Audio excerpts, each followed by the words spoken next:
Hi everyone, calling all super soldiers. I'm Veronica Bartolini with Codebreaker Real Talk, and I got my friends here with me, and I'm so excited because we're going to be talking about, how we must keep preparing ourselves because something's coming, right? And so here we are, and I wanted everybody to introduce themselves real quick, and then we'll go on from there. We'll start with Alyssa and Anthony. Thank you. I am new. This is literally the first time that I've ever done a public interview. Like, I don't think we're live right now, right? But it'll be No, posted later. Yeah. So this is my very first time. I'm maybe going to be a little bit more quiet. I'm getting comfortable. I'm getting prepared for the conference, the Full Disclosure Now conference coming up in July in St. Petersburg, Florida. So shout out for that. I have a lot more 3D targeted individual experience that I'm going to be covering, and that's the foundation that I'm starting from. As far as memories and dream recalls and everything, I'm still working on that. I've run into in the past some experiences where I'm trying to access that information with the wrong people, and I completely shut down after that. And so I'm stepping back out and trying to be, a little bit more careful about who I connect to and who I open up to. And so, yeah, just starting from what my 3D experiences have been and building up from there as I regain more. I'm Anthony Zender, and I've been on the scene since 2016 with my awakening. Like 2012 is when I really started to wake up, and since then, obviously, have come to the understanding that I'm a super soldier. In the super soldier program, a MILAB. Part of the TIRAP program too is called the Targeted Individual Research Advanced Program Project. The NSA and DARPA are behind it. So, that was when I came to that understanding, that led me to uncover how I was involved in the super soldier, being a super soldier, and all my memories that I had that I have are of missions that I've been involved in with Kruger for very different black operations. So, like all those memories are coming back to me, and my sister, I remember my sister, being there with me. I remember you, Veronica, being there. So that's definitely what I just want to say is because who I remember, I'm going to just say I remember being there in these missions. So thank you for having me on. And yeah, it's good to see you. Yeah, good to be involved in getting the truth out.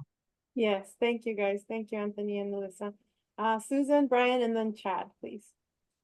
Um, I'm a retired police officer and detective, and yeah, that also ties in with some of my memories because I think they use that to cover a lot of these super soldier um, memories as death dreams. And I've been a healer for the last 15 years.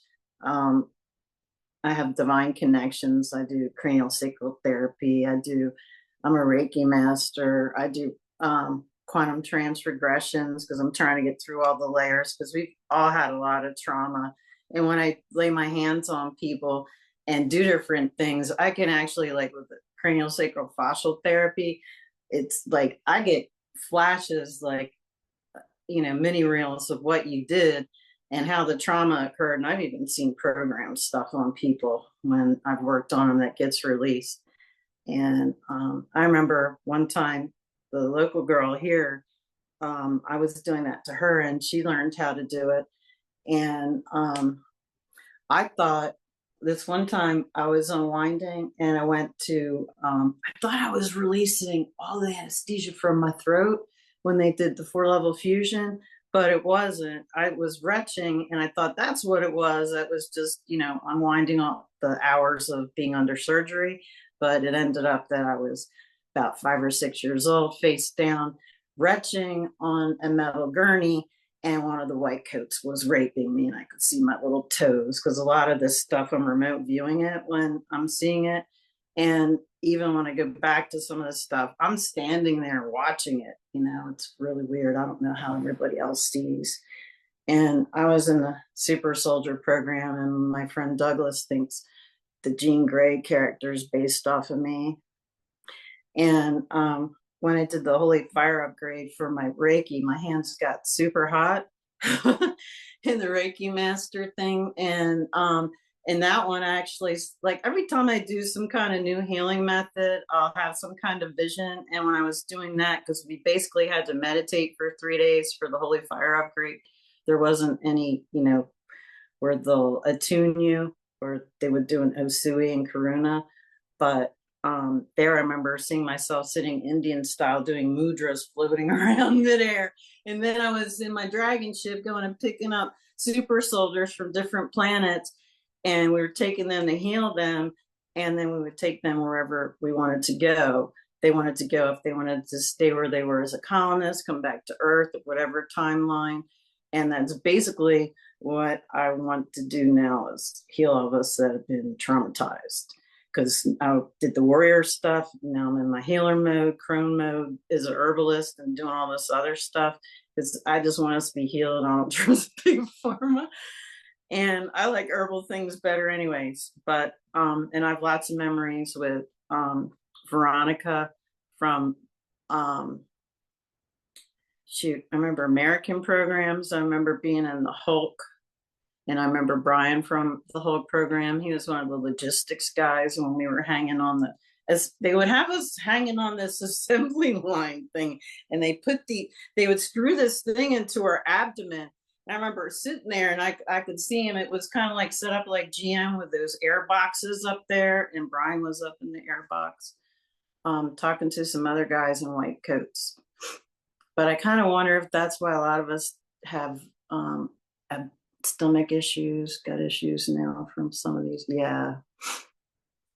And I have memories of 12 plus programs. Is that good? I can go on and on. Yeah, we'll talk right now. So Bryan, you're next, Chad, and then we'll start. Thank you.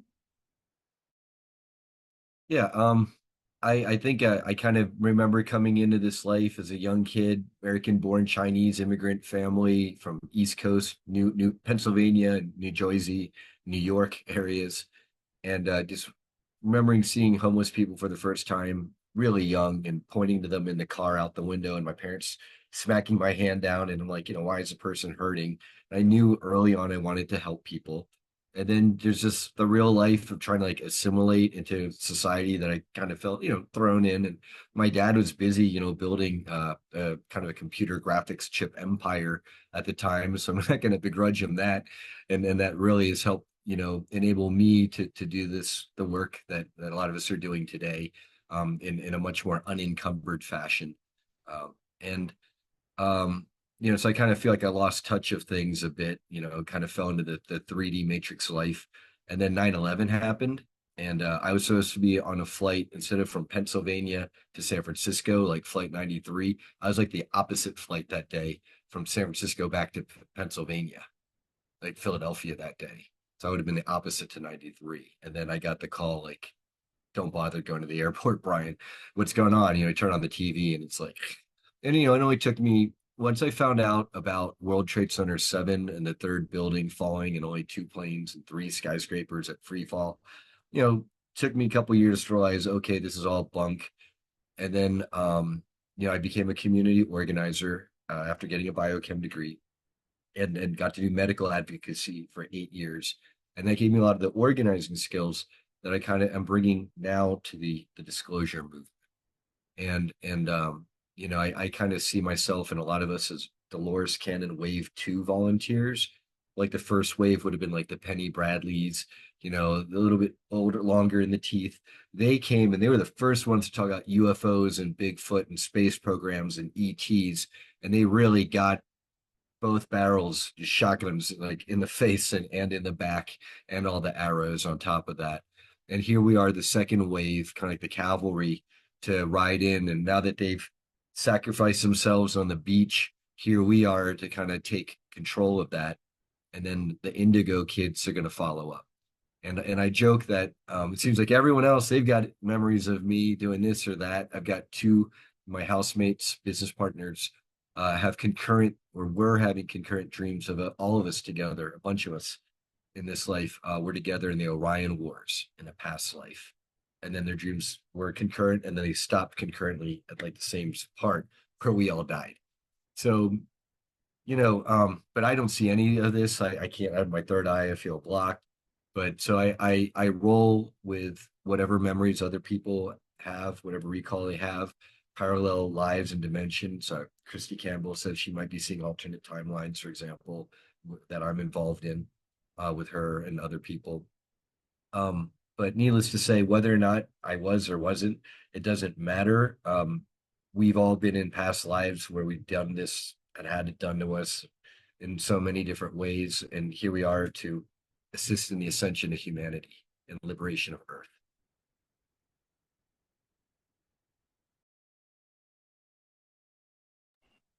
Hi, everyone. I was going to say that I'm co-hosting and we were going to be moving on. However, everybody's being so brave right now that I'll go ahead and talk a little myself. So I don't like to consider myself SSP. However, I do have some recall, not exactly recall. I've had visitations of altars and they've been formal. So I've seen myself as a woman, and I've seen myself as a man, and I've seen myself, and the man, I was with somebody that I was twin flamed with in the third or fourth grade. I don't know, something like that.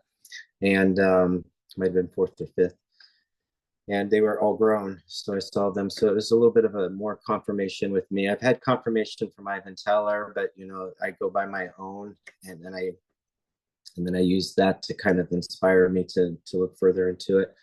I've had dreams that I can't explain, of dying and being on a ship. I think I was falling into boiling water or something, and people were getting shot all around. It was pretty gruesome, but it felt like it was in space. And I do feel like I was maybe utilized between age 5 and 15. I don't feel like it's followed me since then, except for the Omega programming that I've always had to fight. And that's been really tough on me. And they say it wears out, and I'm still waiting. So I don't know, maybe it's something else, but for the moment, it feels like Omega programming. I was going to follow through with that programming at one point, and I received a message in my head so strong that I was pushed backwards. And it said, "How can you do that to your mother?" And then I was pissed at my mom for quite a while. So, those are some of the things we go through, I think, growing up with these things that happen behind the scenes. I really had no idea of it at the time. But later on, I started figuring things out, and I started listening to the conversations in the SSP community and figuring out which ones resonated with my recall and memories, because I had a lot more than what I'm saying. But those are just a few key points of it. But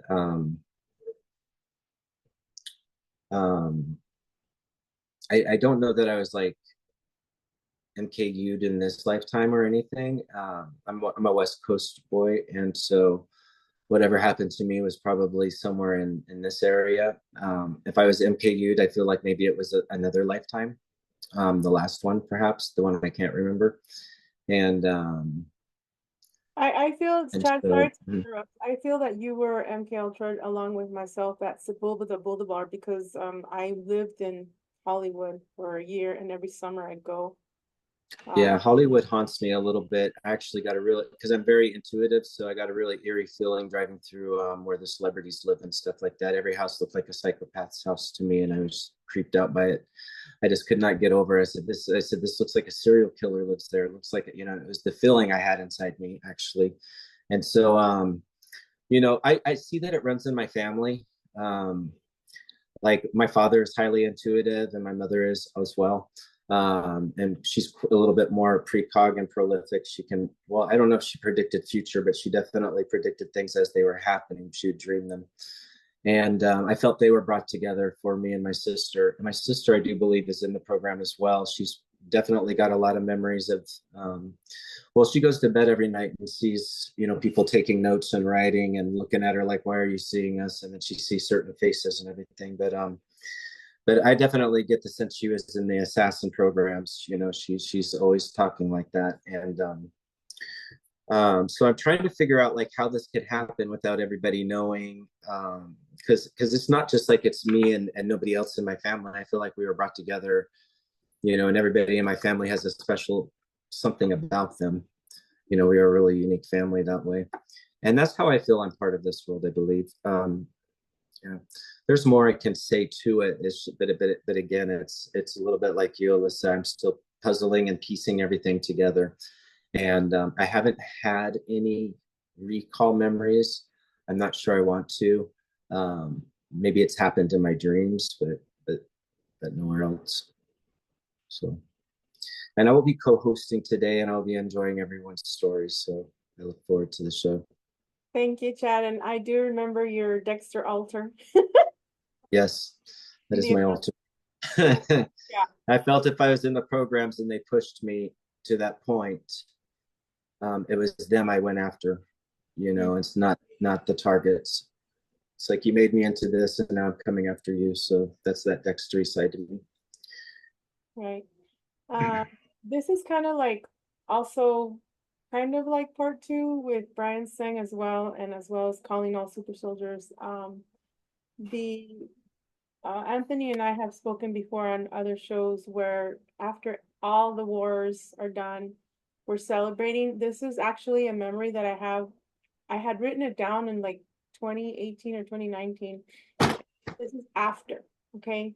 So after the celebration or in between the celebration, I have a memory where I go to sleep on my bed and I wake up in one of the hotel rooms. And then Bryan Tseng is there and 3 other men are there. And I wake up and I'm like, what am I doing here? And he's in white.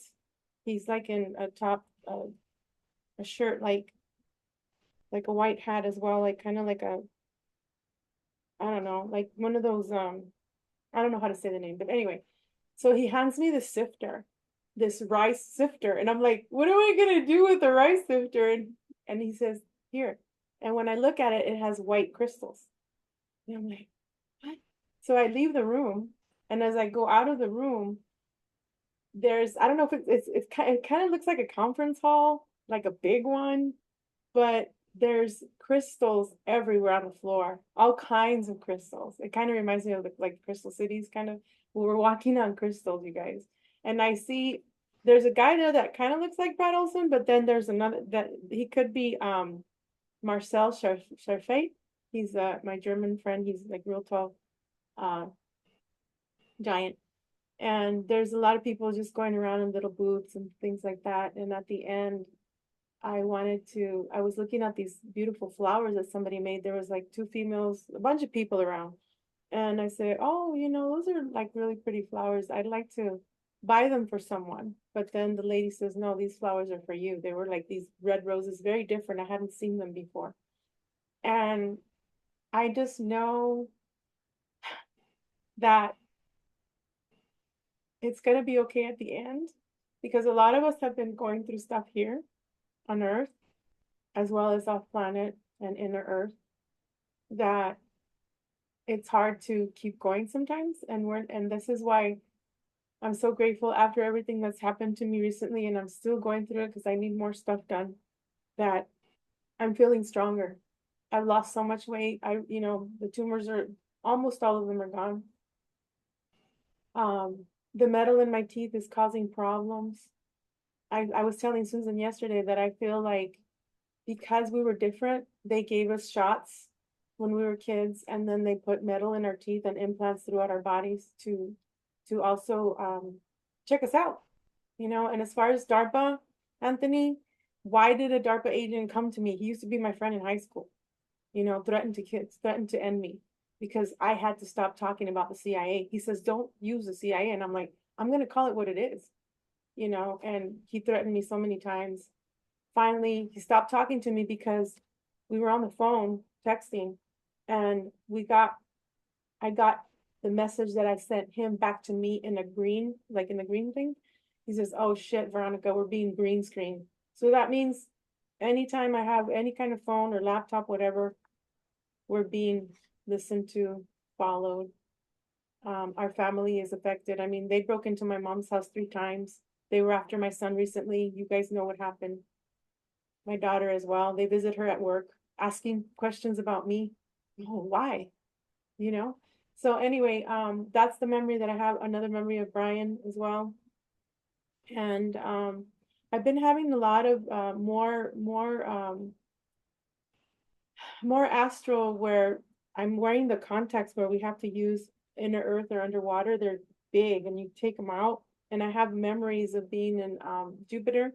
Also with this actor, Chatham, Chatton, I can't say the name. Chatham, he has the blue eyes and he's in Jupiter Ascending. And he's also Channing Tatum. Channing Channing Tatum. Tatum. Yeah, I have a hard time saying that. Channing Tatum, yeah. He's also wearing the contacts and it's just weird. They're really huge and you got to put them in there. And I'm in front of the mirror, even at my place in the astral when I'm, because I'm pretty sure all of us here can levitate. I know I can. We're somnambulists, like you're sleepwalking, like, because that's when they take you or they tell you, hey, meet us here, you know. And I'm in front of the mirror and I'm like, what is this huge, contact?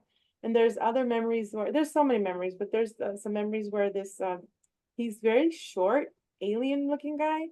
And he's like he looks kind of like in between a penguin and like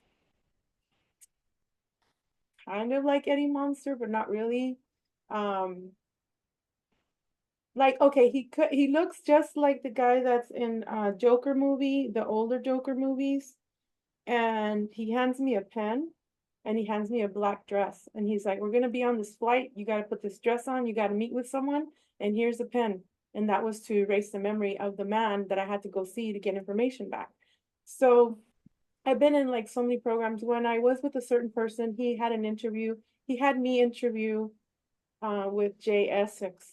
And Jay Essex told me that I was like source because I had all the abilities.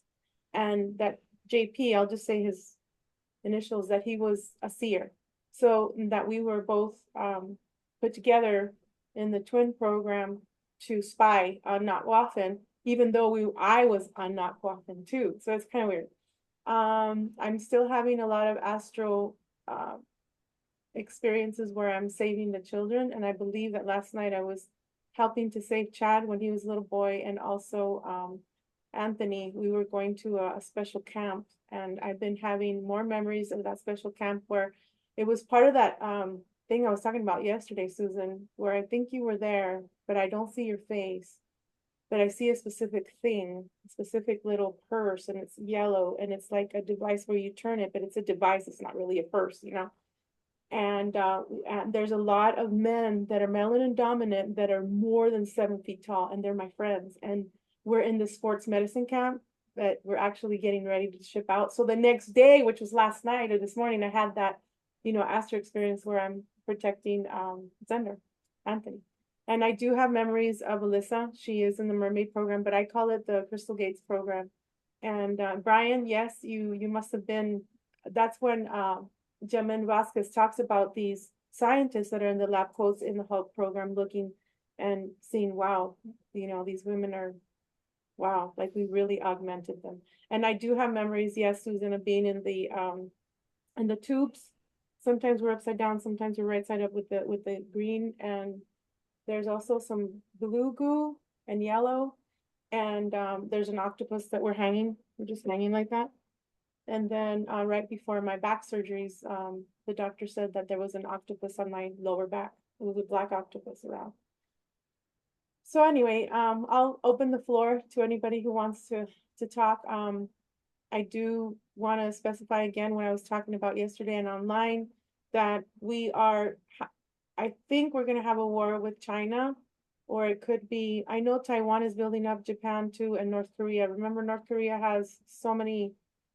Everybody has the weapons of what I call the well, actually Douglas Dietrich calls the anti-gravity gods that are actually in HARP. And I was saying this yesterday when I was on with Susan and Jacob Waters, is that when the military views these there's always an empty space in the heart facilities, and they're like, oh, it's clear. Well, it's not. It's holding these anti-gravity gods, and these are part of the atomic bomb, the fusion fission stuff that we worked on ships. I don't know if you guys have worked on ships. I've worked on ships mechanically too, and flown them. You have to. Just like when you're a patrol officer, I had to always check my vehicle and work on it, make sure that it was in working order before you take off on it. Just same thing in space. I don't know, Anthony, if I've told you before, but we have been on the moon where that guy that ended up being a pedo, Mike, the Navy guy, we're in the moon, the dark side of the moon, and it's like a two-tier thing where there's the Endeavors, there's ships that look like the Endeavors, and then the solo ships. And and he hands me this freaking pistol. It's a weapon. It's all silver, but it doesn't have a trigger, and it's a plasma. He hands it to me, and then the next day he sends out the blue men, the blue werewolf, to attack me. I'm like, mother effer. Anyway, I'll let you guys talk. Thank you. Go ahead, Anthony. I mean, yeah, like it's just I know what like we all know what this is all coming down to right now. And it is definitely a shift into a next context of existence as we see the old world order fall, and that is what we're experiencing because it's falling on many different planes.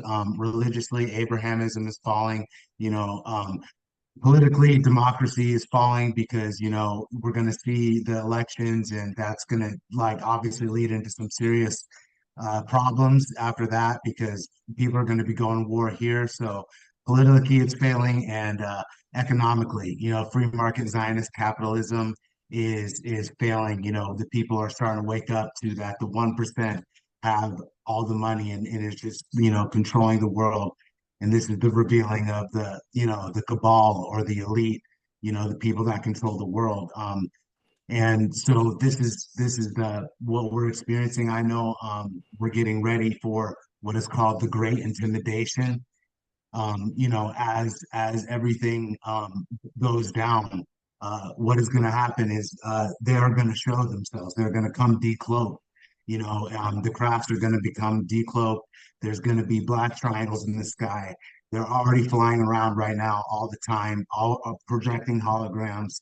But it's really a cloaked craft. The way it's cloaked is through some sort of mercury thing technology that it has. But they're always flying around just waiting for the shit to hit the fan, and then that's how they're gonna get control over everything. That's the great intimidation that I know of is what they're talking about because I've seen who's in that craft. They're super soldiers. You know what I'm saying? They come to us. They're huge. They're scary. If they landed right now, Very if they scary. popped, yeah, if they popped out of cloaking right now and landed and got out, people would be shitting their pants. So like that is we're getting ready for that. But that does come along with an establishment of a uh, new paradigm and a new system, which is going to be what replaces the old world order with what is a new world order, which is something new. You know what I'm saying? Which is what this world needs to replace what has been old and the hierarchy that has enslaved us by these elite dynastic families that have been passing down their power in perpetuity for millennia now. So a new world order is something that is good, and this is going to lead us into a Star Trek civilization with a new religious paradigm, which is illumination, a new political paradigm, which is meritocracy. The best people are in the best positions, and that's how it's run. And then there is going to be a new uh, economic system, which is social and national capitalism, which is going to be a redistribution of wealth that doesn't allow the small percentage to get everything. It's all figured out. They have this way. The higher civilizations that have gone to higher levels, this is the way that they run their governments, and it's going to be the way we have ours, and it's going to be the Star Trek future because I've been having dreams. Like one of them was actually with my sister in it, and it was dark in the dream. It was all dark, And then, my sister was beat up, her face was beat up. I was tired. My mom was with us, and it was just this dark time. And then all of a sudden this portal opens in the sky and it's just this dark portal. And I'm just like, oh shit, that's a problem. That's definitely a problem. And then it actually turned into light, like a light shined through the portal, and then it just turned into light and everything changed into like a light environment. And then there were like healing beds. There were the actual healing beds there. And me and my sister got to get in them.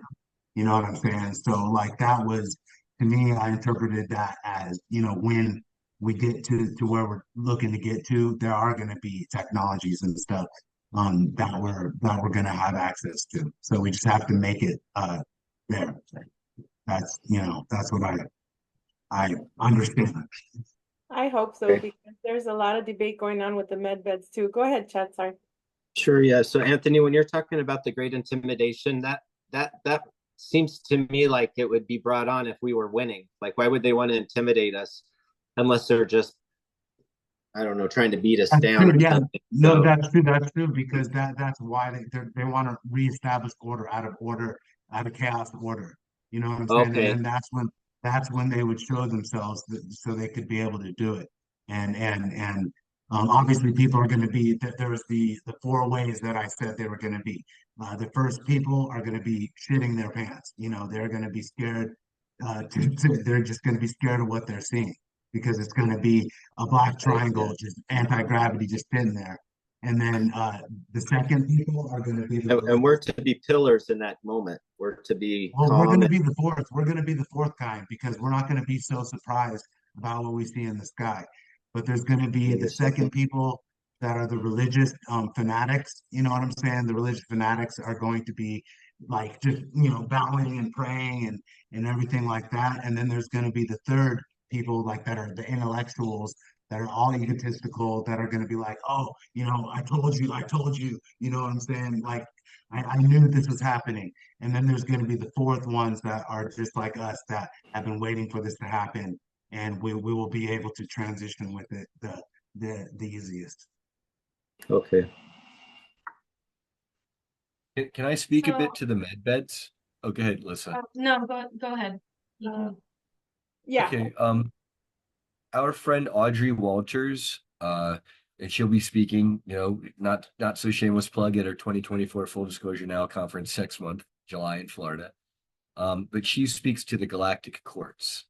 And apparently she and others go there during while they sleep or in the astral to attend these proceedings. And Penny Bradley is apparently a bailiff in these same courts, and they've seen each other. And so, that's one heck of a delusion. We're having shared delusions in sleep time with other people. But among the things she was saying is that with these galactic courts, okay, the technology for the med beds is apparently like a Palladian military type technology. So it's rightfully their technology. And they therefore have the right to say whether or not it can or cannot be used on Earth. And as far as they're concerned, this technology has been stolen by these secret space programs and it's being misused. And so, part of it is, I believe they're petitioning the courts to round up all the medbed technology that's unauthorized at this point. And until Earth has disclosure and we ascend and we're high enough vibration that we're not going to abuse this technology, like regenerate super soldiers to go out and rampage and kill and steal, that then we're not going to officially get it. That's at least what I've learned from Audrey. Brian, thank you. Now that you would think that our brothers in the SSP and our brothers in the alien form, do you think that they would be stupid enough to let the people have, the ones that want to destroy? They can read our minds, you guys. They can read our mind. So what I see, Anthony and Brian, to kind of like tag along with that, is I see them saying, okay, here's your uniform, Veronica. Come on, we're going. Come on, Anthony. Come on, Susan. Come on, Chad. Come on, Alyssa. Come on, Brian. Come on, super soldiers. The time is now. And yeah, they'll give us like maybe 1 second to like, I knew this was awesome. I knew this was real. I knew I wasn't crazy. Like 1 second, then boom, let's go.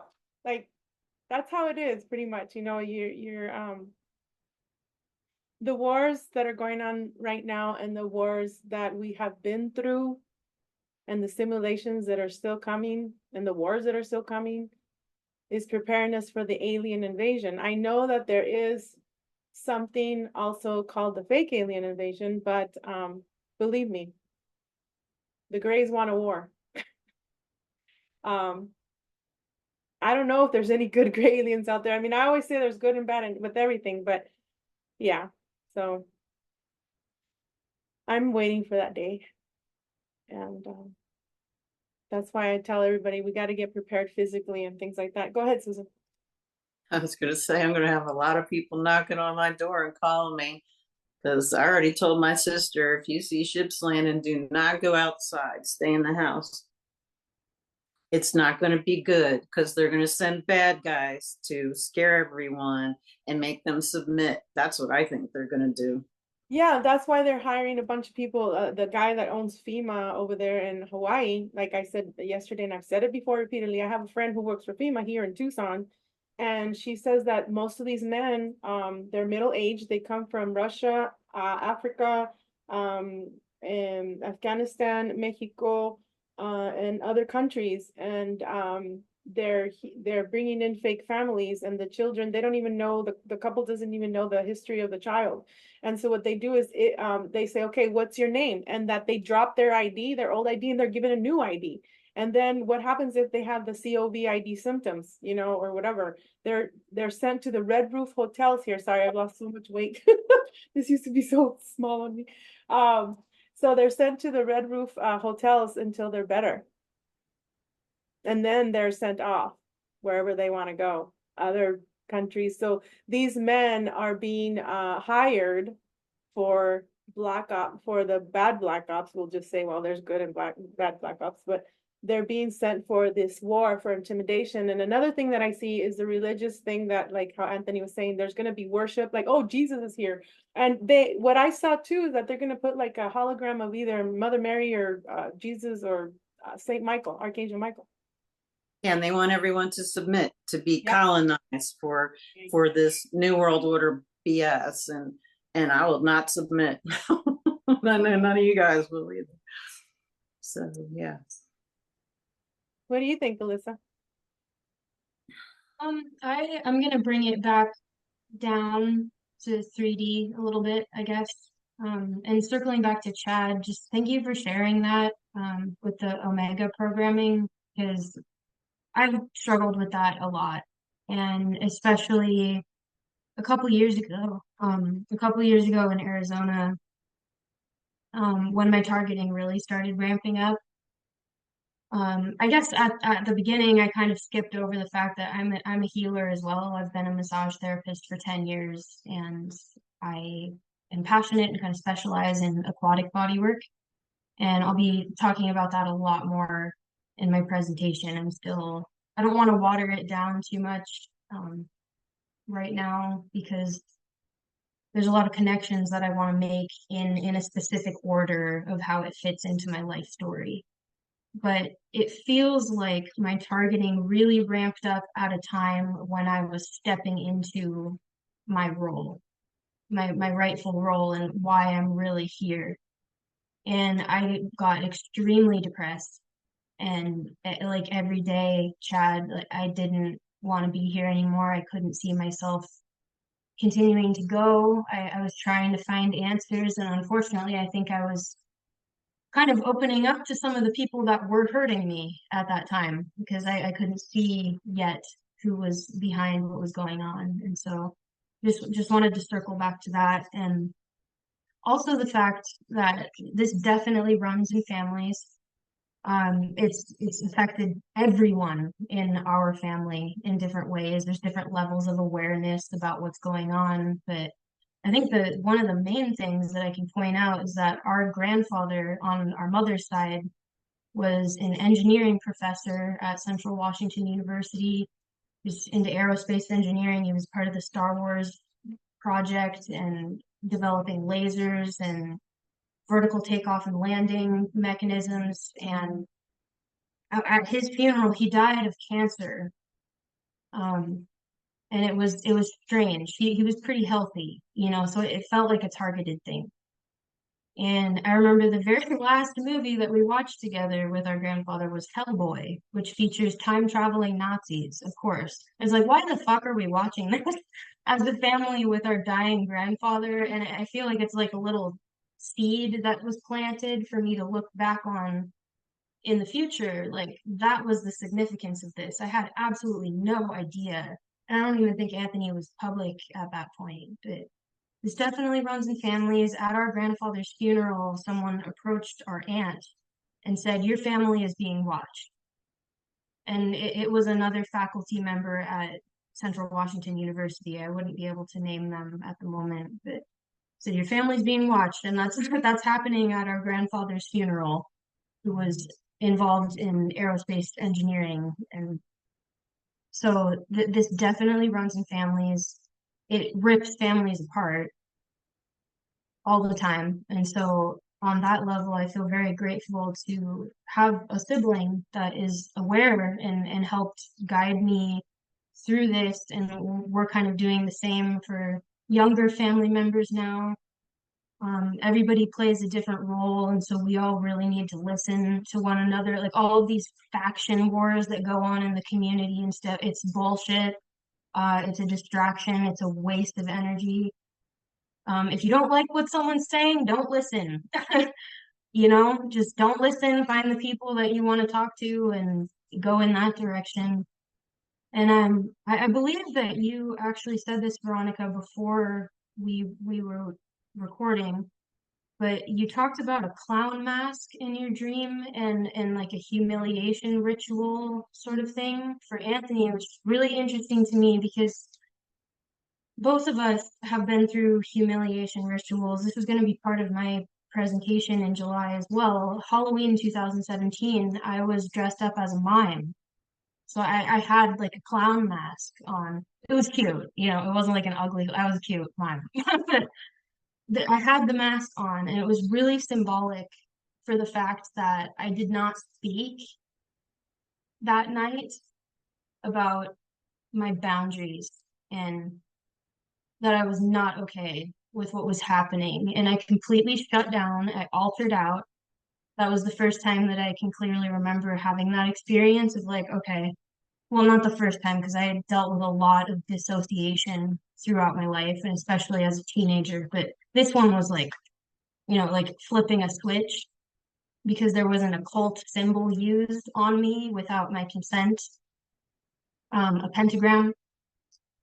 And that is a humiliation ritual. There's a good book called Drunk on Genocide, and it talks about humiliation ritual. There's a chapter on humiliation rituals that the Nazis used, and alcohol is a big part of that too. Substances of any kind, because you go into a dissociated state and you're therefore more vulnerable to entities and energies coming in. So that was one of mine, and Anthony had a humiliation ritual happen to him literally at a conference in Vegas. So that's very interesting to me that you had that dream last night, that kind of featured aspects of those things to both of us. The humiliation rituals are designed to shut you down so that you don't fulfill your purpose. I can tell you offline what it was because I don't want to say it online. For Anthony, I was so pissed. Now, going back to, I'm gonna go back. When I get really mad, I cry. I just want to fucking just get this fucking shit over with. Like, but anyway, You're only crying because you can't kill them. exactly, because we have the superpowers to just end them with our minds. You know what I'm saying? Anyway, going back to Halloween, you triggered something.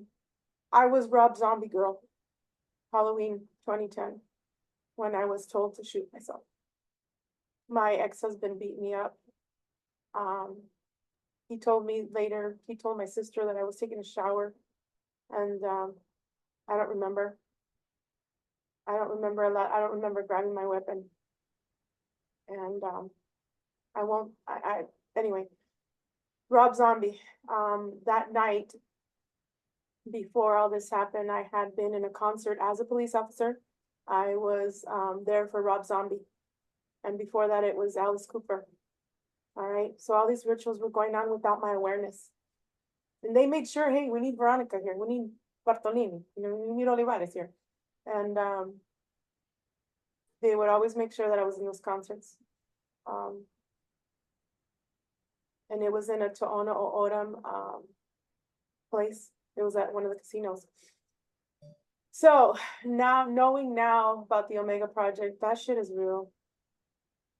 And then going back to what you were saying about family, yeah, my great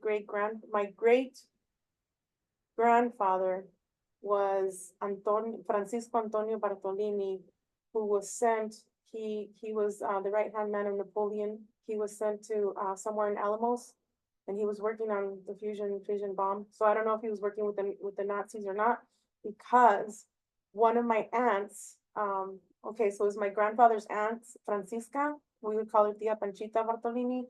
She ended up marrying an Oppenheimer, and they told her, if you end up marrying this Oppenheimer dude, we're gonna disinherit you, they told the guy. Well, they ended up killing him, shooting him in the back when he went to South America, and there's also rumors that they killed my great-grandfather. So it is in families. I'm not crazy. My father was part of the Illuminati, the bad Illuminati Scientology ritual, where he killed himself because he was being tortured since he was a child, since he was a young boy.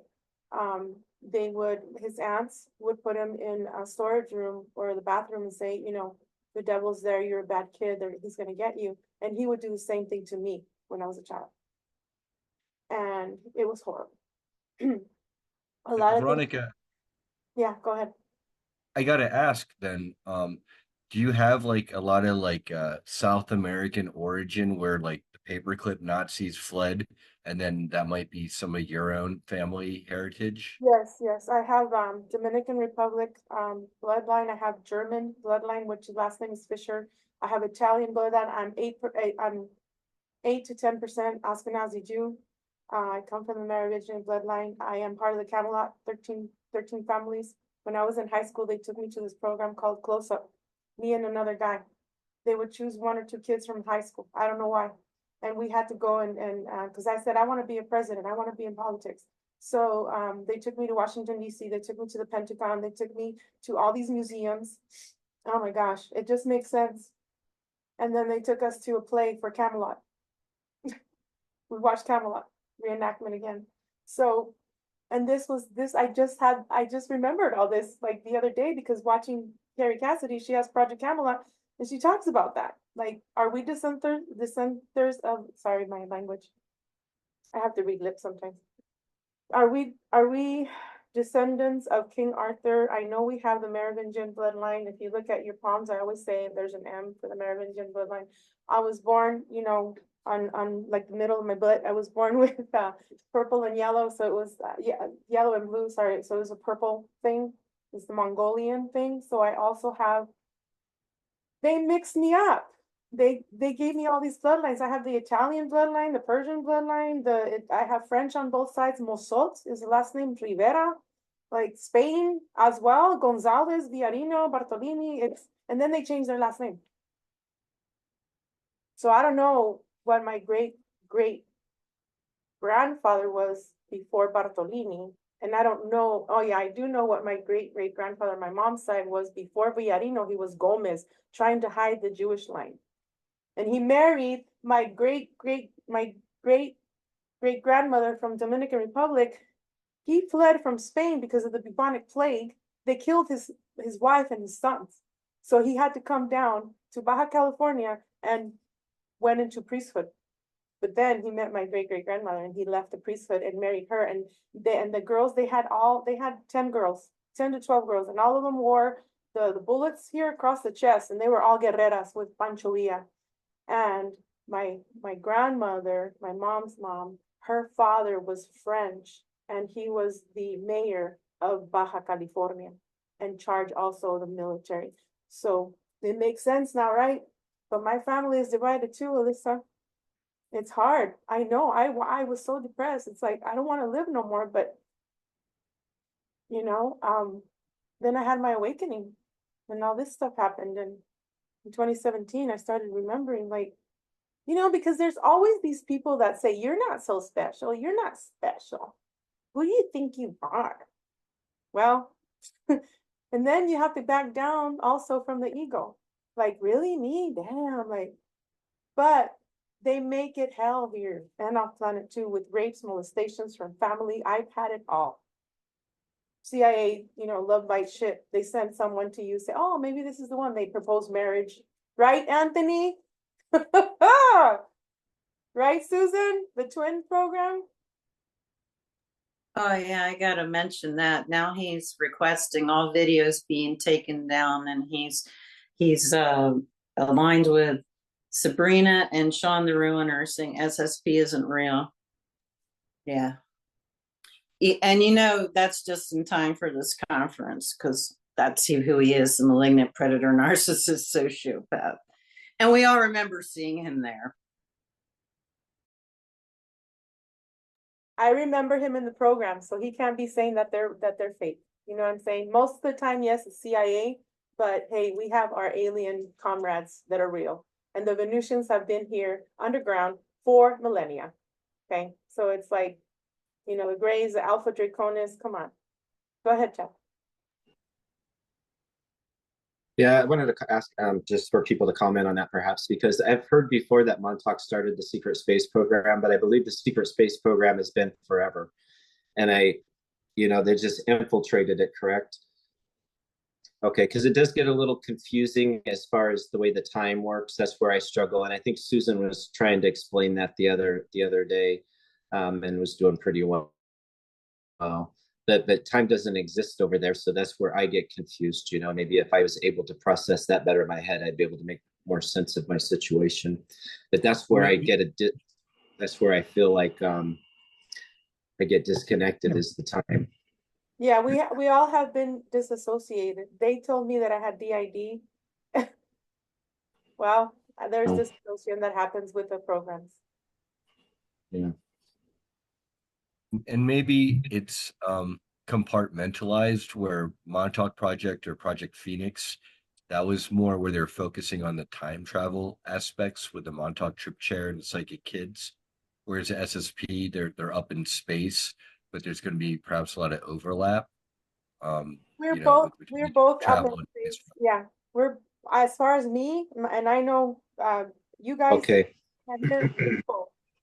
That's where I also get a little confused, because in my head, I don't feel like there is a space above us. There's like more of a firmament, a dome. I'm not exactly sure where we are. I'm one of those people, you know. So then I question it, and I'm like, well, maybe it exists in the 5D, or maybe we're in a simulation and space is outside of the simulation. You know, it's not what we're being, because I'm not aware of planets. You know, I feel like Mars may be beside us or something in another dome, or you know what I mean. And like, I don't know, or underground.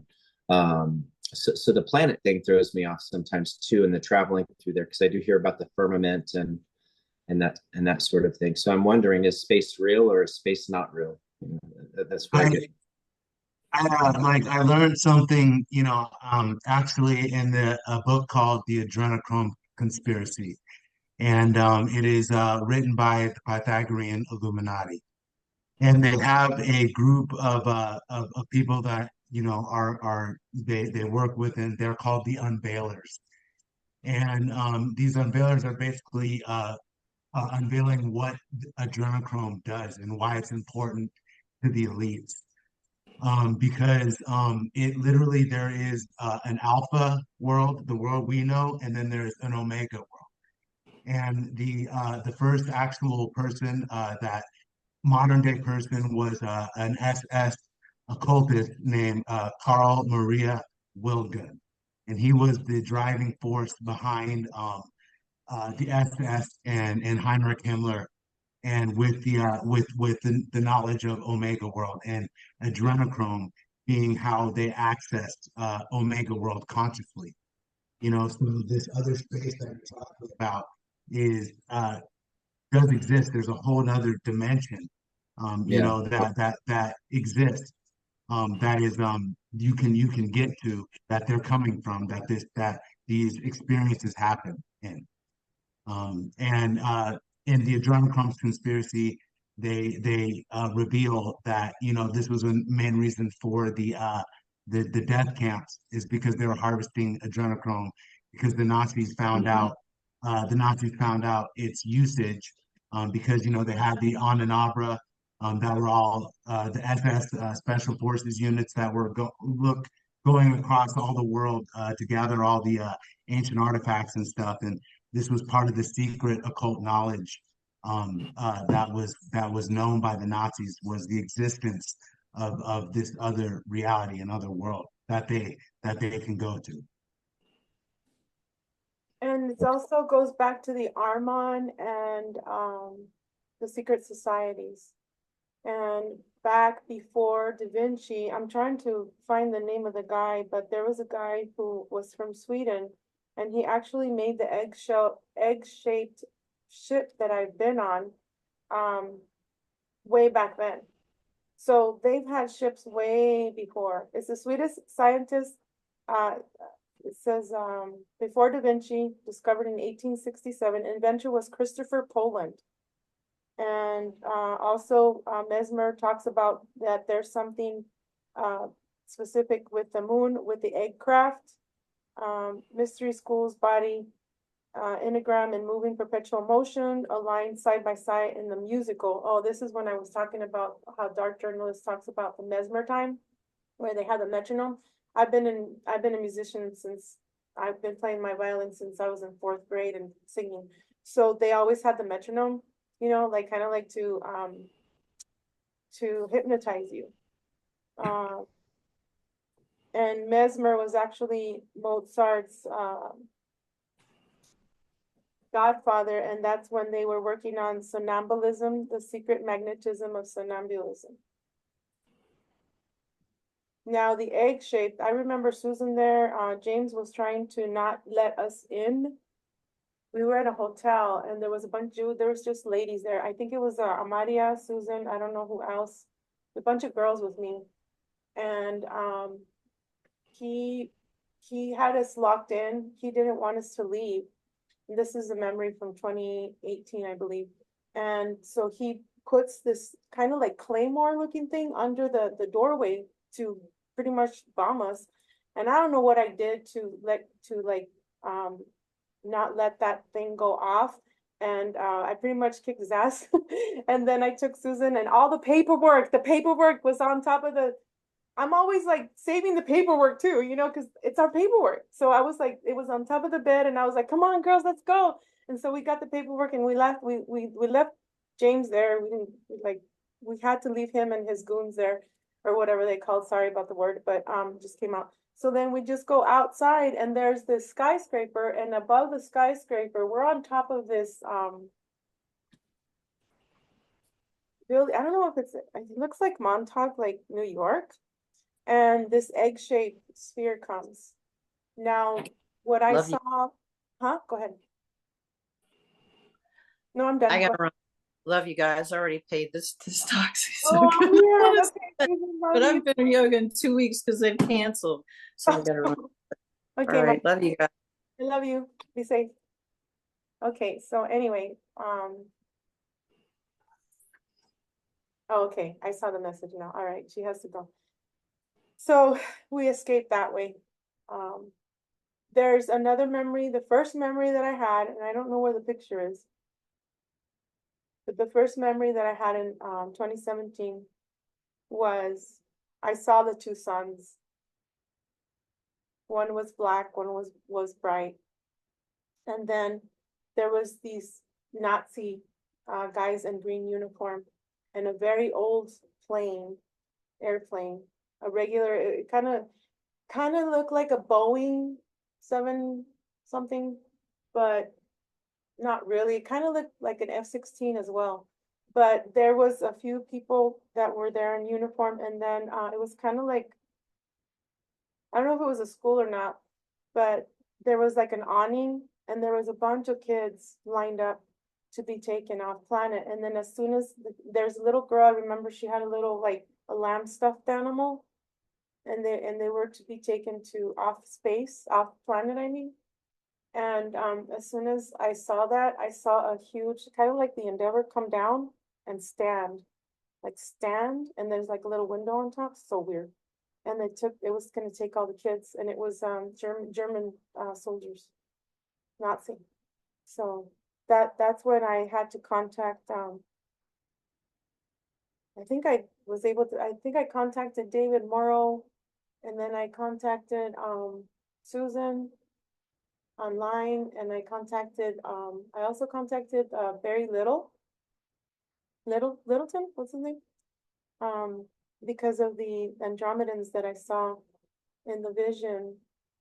There's another vision that these raven mockers, I call them raven mockers, that are half human and half birds, that actually are kids of the giants and the bad angels.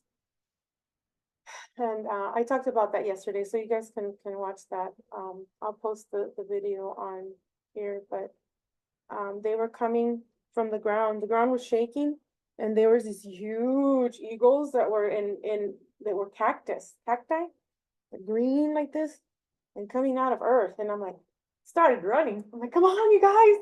Like, come on, the world, there's something happening. The earthquake happened, it shook, and then it broke earth in half like that. And then it like became like a Burrum. And then I had to fly up there and sit, and it was kind of like a train station. And then these Andromedans, I think they're from Andromeda. That's what Barry Littleton said. They were black melanated dominant with tight, beautiful, shiny hair. And they had two things of gold, round things on their neck. And they had the coats of the rainbow, and they came to help me. So I feel that perhaps maybe it'll start like that, or it'll start with an earthquake. Or that's another thing Carrie Cassidy was saying, that because they don't want Trump to be elected, that they're probably going to mess with the weather wars. I don't know. Could be an earthquake, could be a flood. So, Brian, did you want to say something? Sorry.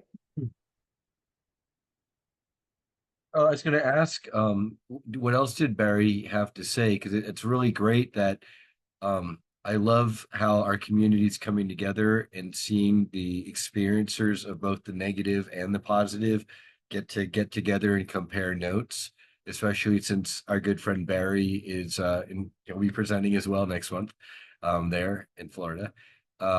He definitely speaks to being more on the positive ET contactee side.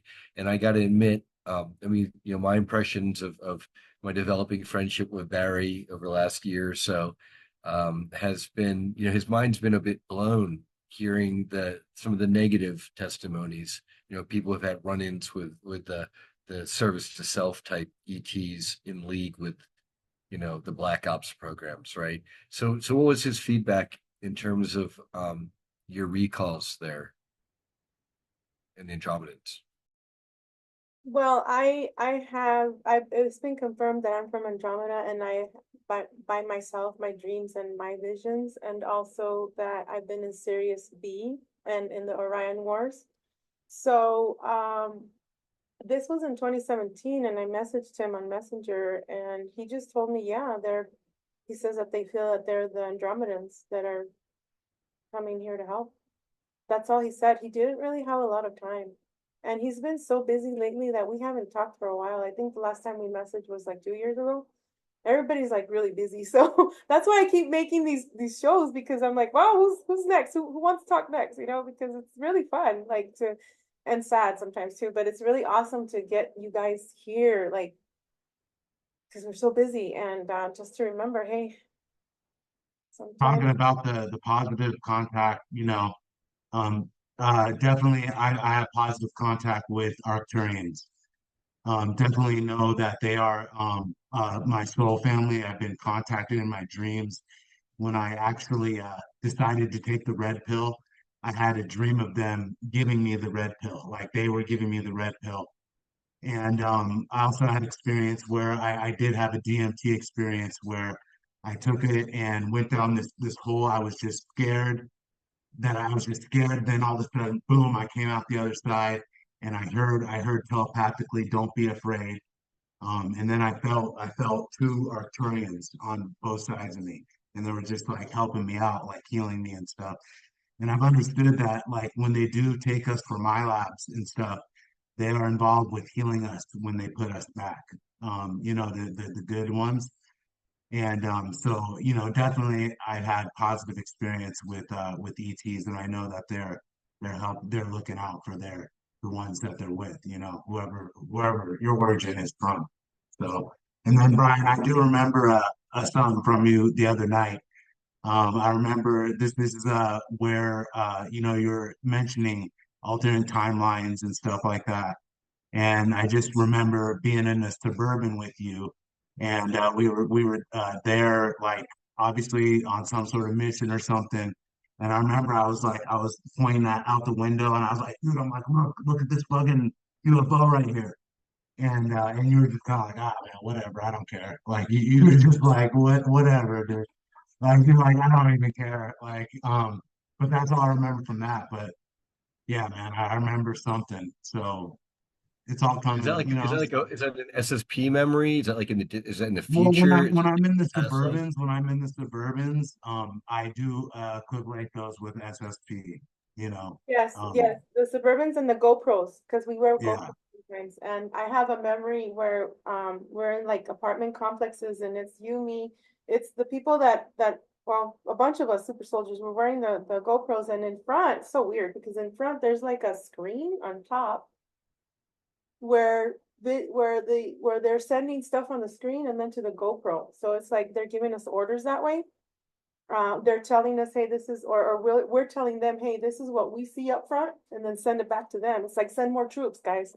Because it was against the aliens that we were fucking like ready. We're like, fuck yeah, we got our machinery, we got our, oh, we got our suits, man. I can't wait to be back. I'm ready. Yeah, go ahead. What, Chad? No, I'm ready. I'm ready too. I'm ready too. Yeah. I don't think I I can be also had quickened a any really further. I had a really beautiful positive contact experience as well during one of my Watsu trainings. So Watsu is one of the aquatic bodywork modalities that I've studied, and we saw ships over the ridge line, like right at the beginning of the training. It was a 5-day course, and it was in La Quinta, California. And so there's these rolling hills and over the ridge line.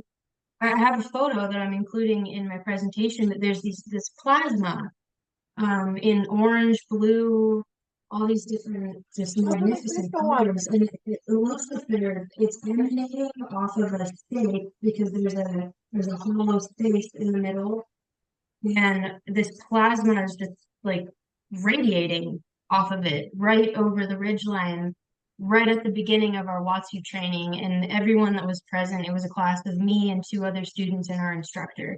And we were all very aware that it was a positive ET presence. I don't know exactly who it was. I think they I, are. I resonate with I resonate with Andromedans and Syrians, and Syrians in particular, with just all the aquatic uh, Oh yeah. beings and everything. So, and music too. Like you hear the trumpets Yeah. in And your head when the Syrians are yeah, coming in. sounds kind of like angelic.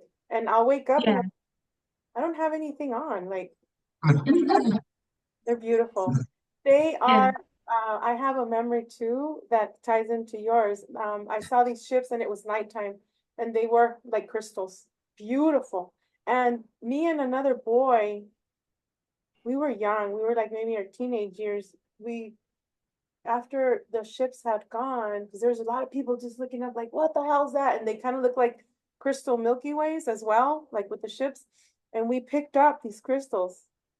They were like crystals falling from the sky. And it's because now that you said that, now I can say that they got too close.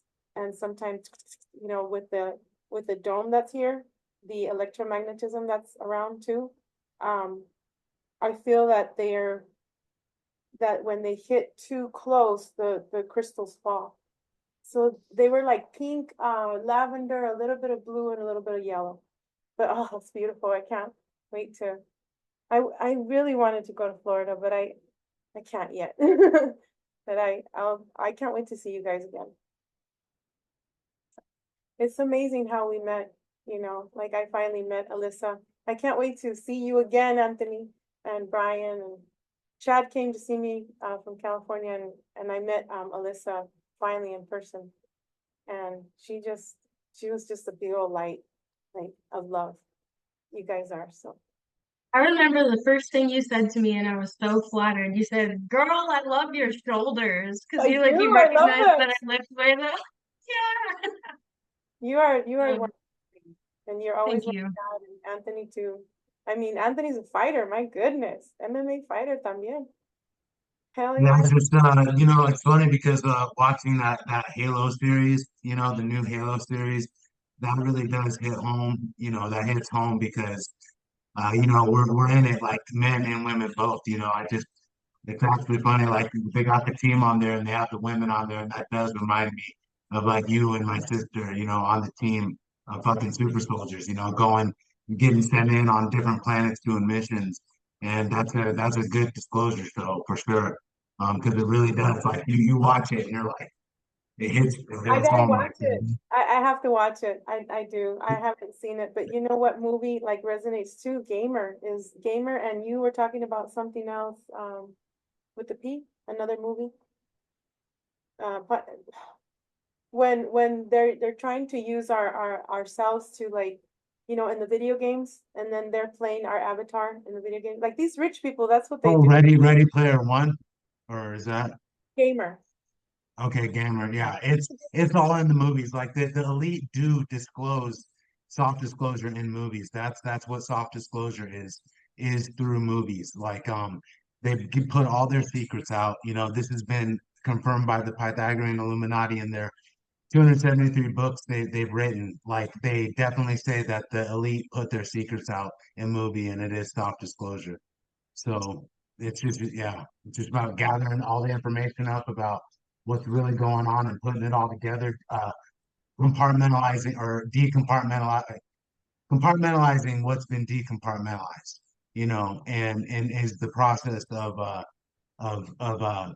what we're doing, because we each have a piece of the puzzle too, which is part of understanding the whole picture and bringing that reality into this one because the more minds that are awakened to this, that is the more that reality will come into this one, and we want to live in the truth, not the lie. So we're doing a good service in waking up minds little by little, because the more minds we wake up, the more the consciousness can change, because only a handful of people can change the consciousness of a world, and we are definitely part of that handful, which is not an easy task. Yes, Anthony. We can also change AI because AI is, I call it malleable. We can influence artificial intelligence, and there's more than 9 artificial intelligence. And those wars are coming, and I've seen them in the machine war. I call them the Well, machine AI wars. we got to remember too, we are the ones with the soul, you know what I'm saying? That's the most important connection to God that there is your soul. And so that is the immortal actual part of us, is our soul. So I mean, I know this because I do have past life memories coming back. I actually have one memory where I was in the mystery schools in Egypt. I have a lot of Egyptian memories, but I was in the mystery schools in Egypt because I was going through as an initiate there. I remember being out on a balcony with drapes and overlooking the city, and I actually remember when I actually first woke up, I had a vision. I went out to the end of this dock. It was like a mystical day. I went out to the end of the dock and I started meditating, and I sat there for 45 minutes, and then all of a sudden, out of my third eye, pop, I see the all-seeing eye, like just bam, and then it's actually blinking at me, and I'm like, whoa, shit, what the? And then I actually started. I bilocated, and then I was over a desert. I was just flying over a desert, and I just started seeing the trees and the uh, and the palm trees, and then I was in front of the Great Pyramid. Like I looked up and was in front of the Great Pyramid, and that was the like beginning part of the beginning of my awakening. I had my Kundalini awakening after that, and then I had the memories come back too of being initiated in those schools, because one of the memories I actually remember is being in one of the chambers in the pyramid. I was in one of the chambers because it was just cold and dark. Like I remember feeling death, cold, dark, death. And from studying the pyramids, I know that they have those chambers that are cold. But I remember feeling that way, and then I know that this was part of the initiations, was going through what they initiated to, so you could be put in one of these chambers, and then rise your light body out of your body. Because I remember sitting in that chamber, and then all of a sudden I started levitating, and then I just lit up, like my whole body just lit up, and that's when I came out of that memory. And that was I knew I was recalling a past life on that. So that's why I want to talk about the soul and memories of the soul, because I do like that's important to know, because it is immortal. We on the other side, the Pythagorean Illuminati talk about this. Like some souls drink more of the river of forgetfulness, on the other side than other people do. So we obviously, we're ready not to come back here again. So that's why we remember more. And so it's all about remembering. And every soul is a monad, is a mind that is on the path to becoming God. Like that's the purpose of the universe, because Abrahamism has separated God from humanity, and put us in a master slave dialectic. But like the Gnostic religions and stuff, like what the Templars were studying, and actually what illumination is, the supreme form of illumination is Gnosticism, and that is that any soul can become God, through in divine, and connect to their divinity, and that is actually done through the hero's journey as well. That I found out, and put that all in my book. And that's what's going to be the dialectical evolution of this universe. The dialectic meaning the universe has a purpose. It's evolving to something, and that is actually for every soul to achieve its maximum potential and actualization. And that's the process of reincarnation that is happening for each soul. Is what I'm studying in Illuminism, which is the secret religion of the Pythagorean Illuminati, Yeah. and it's very enlightening. Yes, thank you, Anthony. I have memories of being in a cave, and it was a cave, and then it was a triangle.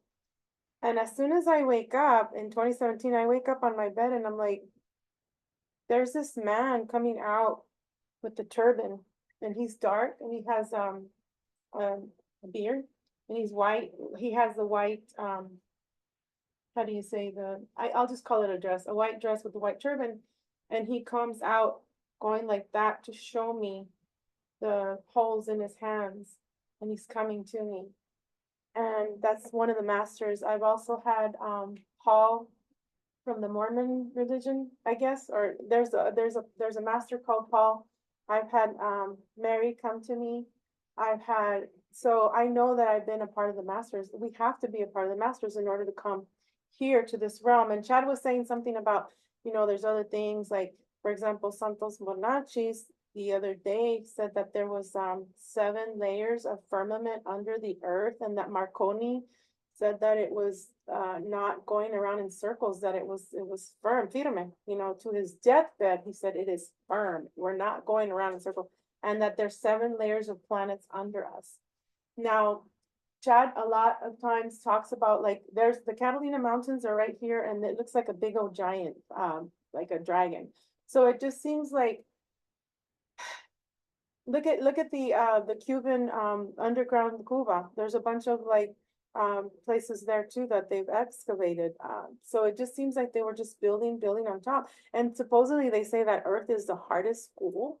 So it's like we're here. I feel we've already been up we've come up from, if that's true, we've come up from underground or other planets, and because Santos also says, oh, well, the planets are gas, and that Mars is actually in Greenland, that they filmed Greenland, and it's not Mars. And but I know that I've been on Mars, and it not only the Phoenix Lights, Phoenix also looks like Mars.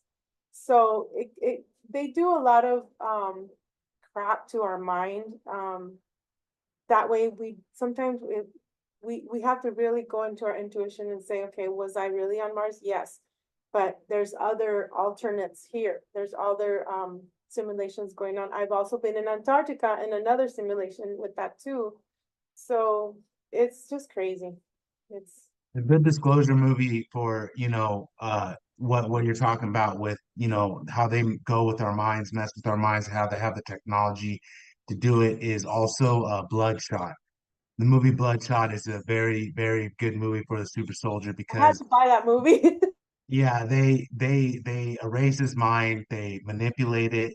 There's also the technology where they show the nanotech and the femotech technology.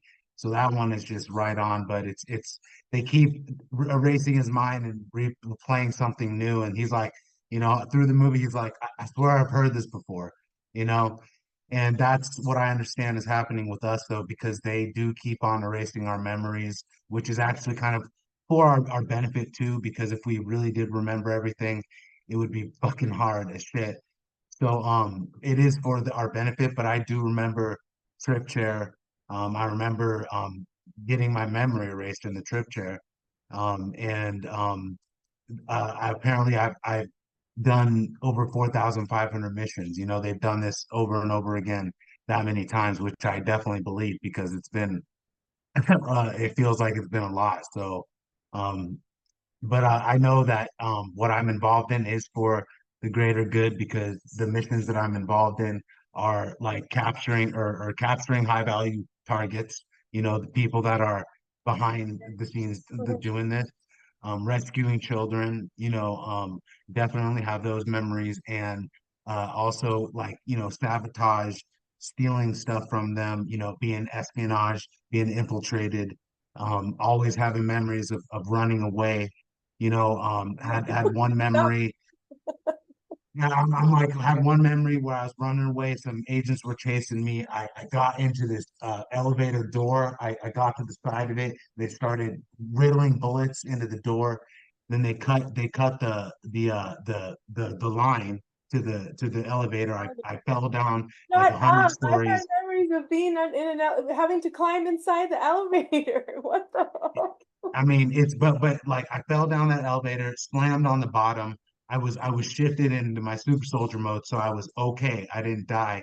I got out. There were all sorts of agents around me, and then I started running up the walls, doing what a runner can do. It's actually shown in Quantum Break.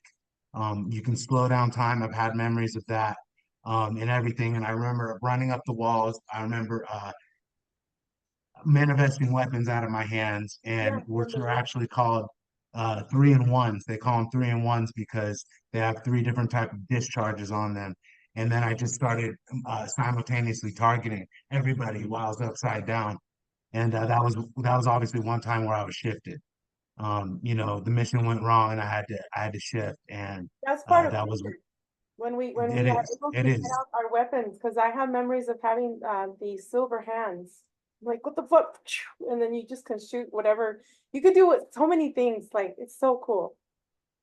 So cool. Yeah, it's real too. It's real. It's real because Very other yeah, it's but one thing I understand too is when I was a little kid, and they were taking me periodically when I was a child, obviously, while they were grooming me, I would be put back in my bed with bloody nose. I would have a bloody nose, but this is when they were taking me to the deep underground military bases because I was having memories of being on operating tables, them putting implants into me, just like they show in the super soldier movies, and then they would put me back in my bed, because that's part of Operation Green Star. These craft come and take you to the underground bases to turn you into a super soldier. And what I learned was with the ones that were going up my nose, they were putting implants into my nose. They were to control psychic ability. They hurt a lot, So I know, and then you get migraines because I would go to bed with, sometimes I'd wake up and it's like bloody nose or my ears. My ears were bleeding all the time. And there was one, I was like, this was when I lived right in front of Lincoln Elementary. I was maybe 5 years old. And this ear hurt so bad. And I put a Q-tip in there. And there was like, my parents had a family thing going on. And I heard a voice say, put it against the chair and see how far it can go. And that voice, and I did it, and I ended up in the emergency room because they were targeting me and I had bloody ear. And that's why that picture that I show all the time of me being this little chubby kid with the red hair, they had to give me cortisone and I was allergic to it, so I blew up. And it was horrible. I was so little, and I'm like, why did you tell me to stick that Q-tip and hit you know what I'm saying? Fuckers. So I remember the bloody ear, bloody nose. yeah, those are indications of abductions, definitely. Yeah, And so weird. But anyway, a lot of stuff when I was little, I would wake up when my mom was hitting me because I was at the neighbor's door swimming in the pool, and I don't remember, like, why are you taking me? I do have memories of a ship coming down, and it was like the kind of like the bell, but more flat. And there was one female that was in a purple suit with big old eyes, and then a guy in a blue suit, and then the yellow suit. And they were also showing me to do the cube thing. They had us do all kinds of, there's other kids there too.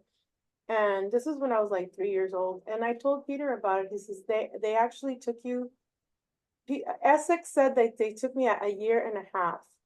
And that's when they started injecting me with the that's young. That's young. huh?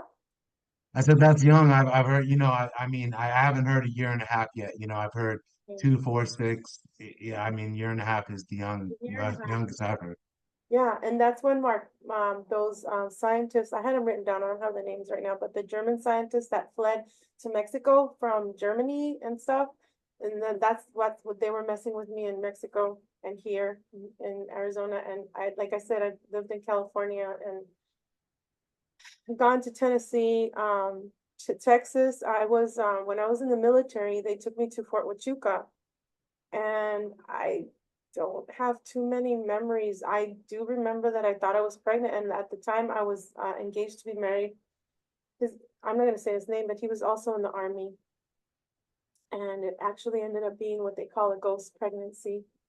But I didn't have my period for 3 months, and he took me to a ranch with some of his friends in El Paso. Um, I remember being in Fort Huachuca, so I was only like, I was like 19,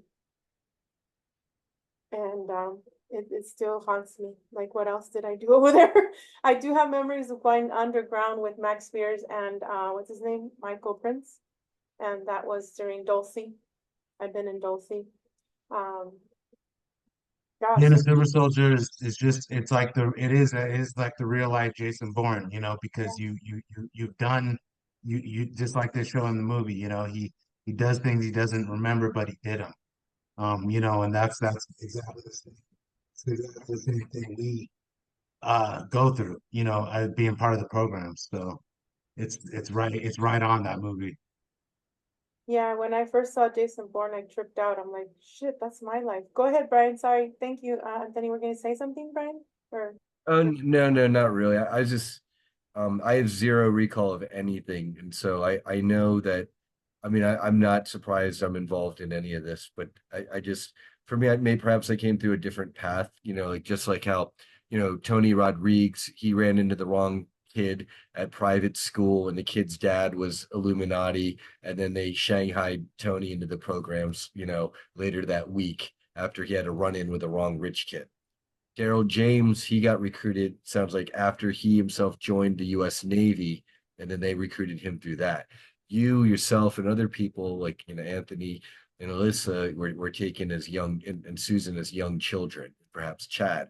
From a Me family lineage thing, and like family lineage. yeah, You're born into it. Yeah, and yeah. then for me, I'm trying to figure out what my connections are. Maybe the Chinese American immigrant family and the computer connection kind of Yeah, switches it up a bit. Um, and makes sense. you know, because I don't have any of the tells. I don't feel like I've ever had people following me around, you know, in black SUVs, well, that much. Maybe more recently, but in the past, no. So I don't know. That's where I feel like I fall out of the Venn diagram to a lot of. Unfortunately, Brian, they're gonna start following you more, because you're on with us. And I have a feeling, and this is just my feeling, that your dad implanted a very special chip or chips in you. Like you have a code, because we all have codes in our DNA, in our body, in our etheric, in our aura. Okay, so I just I just know that you are to play a very important role. Like I said, the last time I saw a lot of numbers around you. I don't know why. You were the scientist that was in the whole program, but you don't remember. That's fine. You know, I'm not here. None of us are here to say, hey, but you are, no, that's going to be on you. It's going to be your heart. This is just an opening, for us to reach others, to tell them, right, Anthony, right, John, that we're not crazy, that this shit is Mm, real. yep, that's it. That's it. That's really it. And Like, and we have in our own testimonies our testimonies to that. Like, that's the only thing that really stands. Because your own research, your own experience, coupled with your experiences, is what explains and, it. and So. you're part of the Terminator program. What I mean, I know, that I'm involved in, but I know for Kruger, we do not kill unless it's absolutely necessary. Yes, it's That is necessary. actually one part about Kruger. They're not just mindlessly killing people and just doing because they are actually a positive corporation that's involved, with a positive outlook for the, you know, for because they're rescuing kids, they're evacuating planets. You know what I'm saying? They're capturing high value targets. So, and when you're talking about the military aspect of it, like it's kind of like an Ender's Game too, because they had to take the kids and train them and stuff to definitely fight against the aliens that were trying to take them over and Yeah, stuff. And that's part of the military understanding of war. You know what I'm saying? Is sometimes you have to do what's necessary. So that's kind of what's involved with being involved with Kruger is we are volunteering for it. yeah. I always say that I didn't volunteer, but here I am. And Well, we're here. I mean, that's what we volunteer. We came here. We came here volunteer. We said, send us in there. Send us in the earth is what we said. yep, When on the other side, that's what we now I said. know. So Right, Chad? I'm always saying, but I didn't volunteer. And I'm like, crap. I feel like they're twisting things too all the time. So like there's that Nightmare on Elm Street with Freddy Krueger where he goes in and kills kids, and then I it's hate like then that the movie. program out there that's in, so it's almost like they're they doing. do that. That's actually what they do. Actually, that's even what they did with the term Illuminati, because Illuminati means enlightened ones, and they Mhm. actually took that term and they were able to reverse it and stuff. So it actually keeps people away from finding the actual real Illuminati, who are actually the Pythagorean Illuminati, who are the ancient secret society that has always been in opposition against the elite. They've been responsible for the revolutions of the past. They're because they hold the truth of the Grail, and that's they are an actual secret society that has actually been around since 561 BC, when actually the first Grand Master, unofficial Grand Master, was King Solomon, and Yes. then the next Grand Master was Pythagoras. And there's been other grandmasters in the Illuminati, Leibniz, Gottfried Leibniz. He actually figured out the grand unified theory of everything, but the church didn't accept his theory. They accepted Newton, which basically is that science does not acknowledge the world of mind. It's a completely materialistic empiricist. So that is a false paradigm that we've been creating our worldview around. But the Pythagorean Illuminati actually have the explanation of how to actually explain reality, mathematically, scientifically, philosophically, politically, uh, economically, religiously, like all in their books. If you look up the Armageddon Conspiracy.com, you will be guided to them and all of their knowledge, which is the greatest compendium of knowledge ever devised. And it is actually a project that has been put together by 36 actual Illuminatists, actual Illuminati members who wrote 273 books. And they also have a Patreon site where they're putting up things every week because they're just showing their knowledge. And I'm actually involved with writing for them, like on their Patreon, because I found them. My whole book culminates into finding them because I knew they were the truth when I found them. And now I'm actually in contact with one of the writers. His name is David St. Clair. That's not his real name. It's a ghost name, but he is one of the members, and he just responds to all of my writing about being a super soldier from a rational, logical standpoint. That is so Mhm. awesome. I've been seeing your writings on Facebook, and I'm excited for you, brother, because you have a lot of knowledge. Well, I'm going to be looking into it. Yeah. Yes. Thank Oh you. yeah. Good. That's good to hear. Oh, That's good. yeah. Yeah, trust me, I will. Especially for the documentary. Maybe Chad, we can do a documentary for him too. We're trying to Pretty do nice. Chad's trying to do one for Tom Althouse, and we're supposed to be in a place maybe September, October, I don't know. And then maybe we can do something, we can, because I have a vision that next year I want to be in Florida. I want to be with you guys, and I want Chad to go with me. And Okay. just, to do more talks, and maybe Chad, you can write too, about all of them, and our experiences and things like that. That That'd would be be awesome. nice. Yeah. But the Holy Grail brings up a point. I was in fourth grade when I was in Miss Norris's class, and just because I memorized all my states and capitals, me and another little boy were to be rewarded to go watch Raiders of the Lost Ark. And according to Dark Journalist, that is a real movie. And I was so scared when the faces were melting and stuff like that. And it's like, yeah, we are the holders of the Holy Grail. Yeah. That's our 13 bloodlines, right? That's it. That's it. That is it. Like that's what the Grail is just gnosis. Like it is you. You are God. You are creating, and once you know who you are, you reach apotheosis, and then you know who you are, and then you're creating reality, and with through your mind, because everything is coming through thoughts.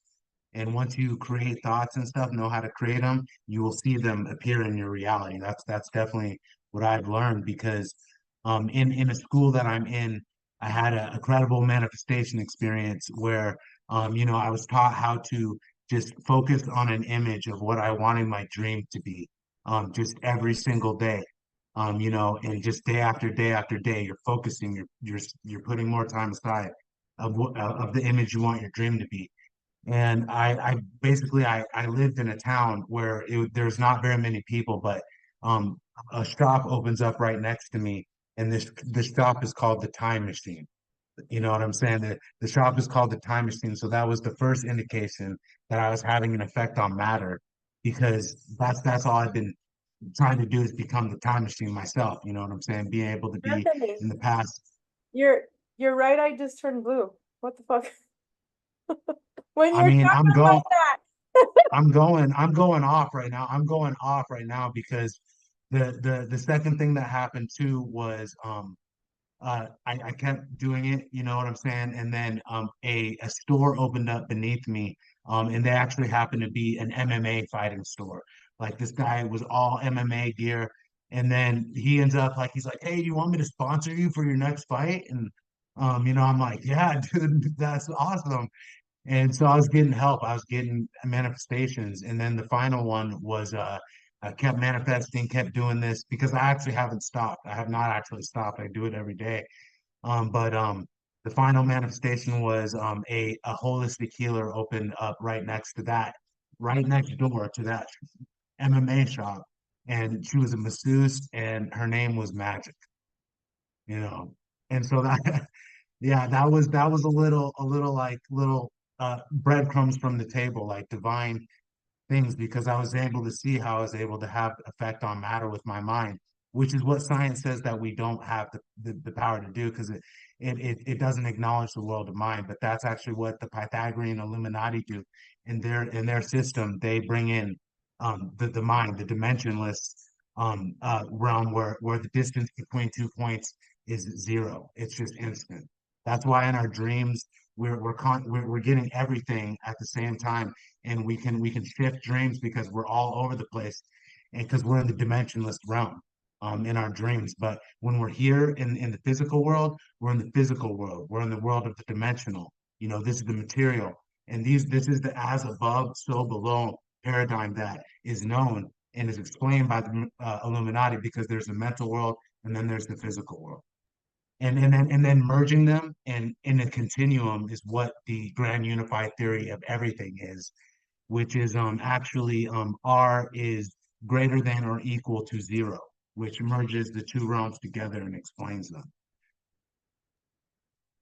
And Anthony, I recently stumbled onto and recalled the corollary, in addition to as above, so below, as within, so without.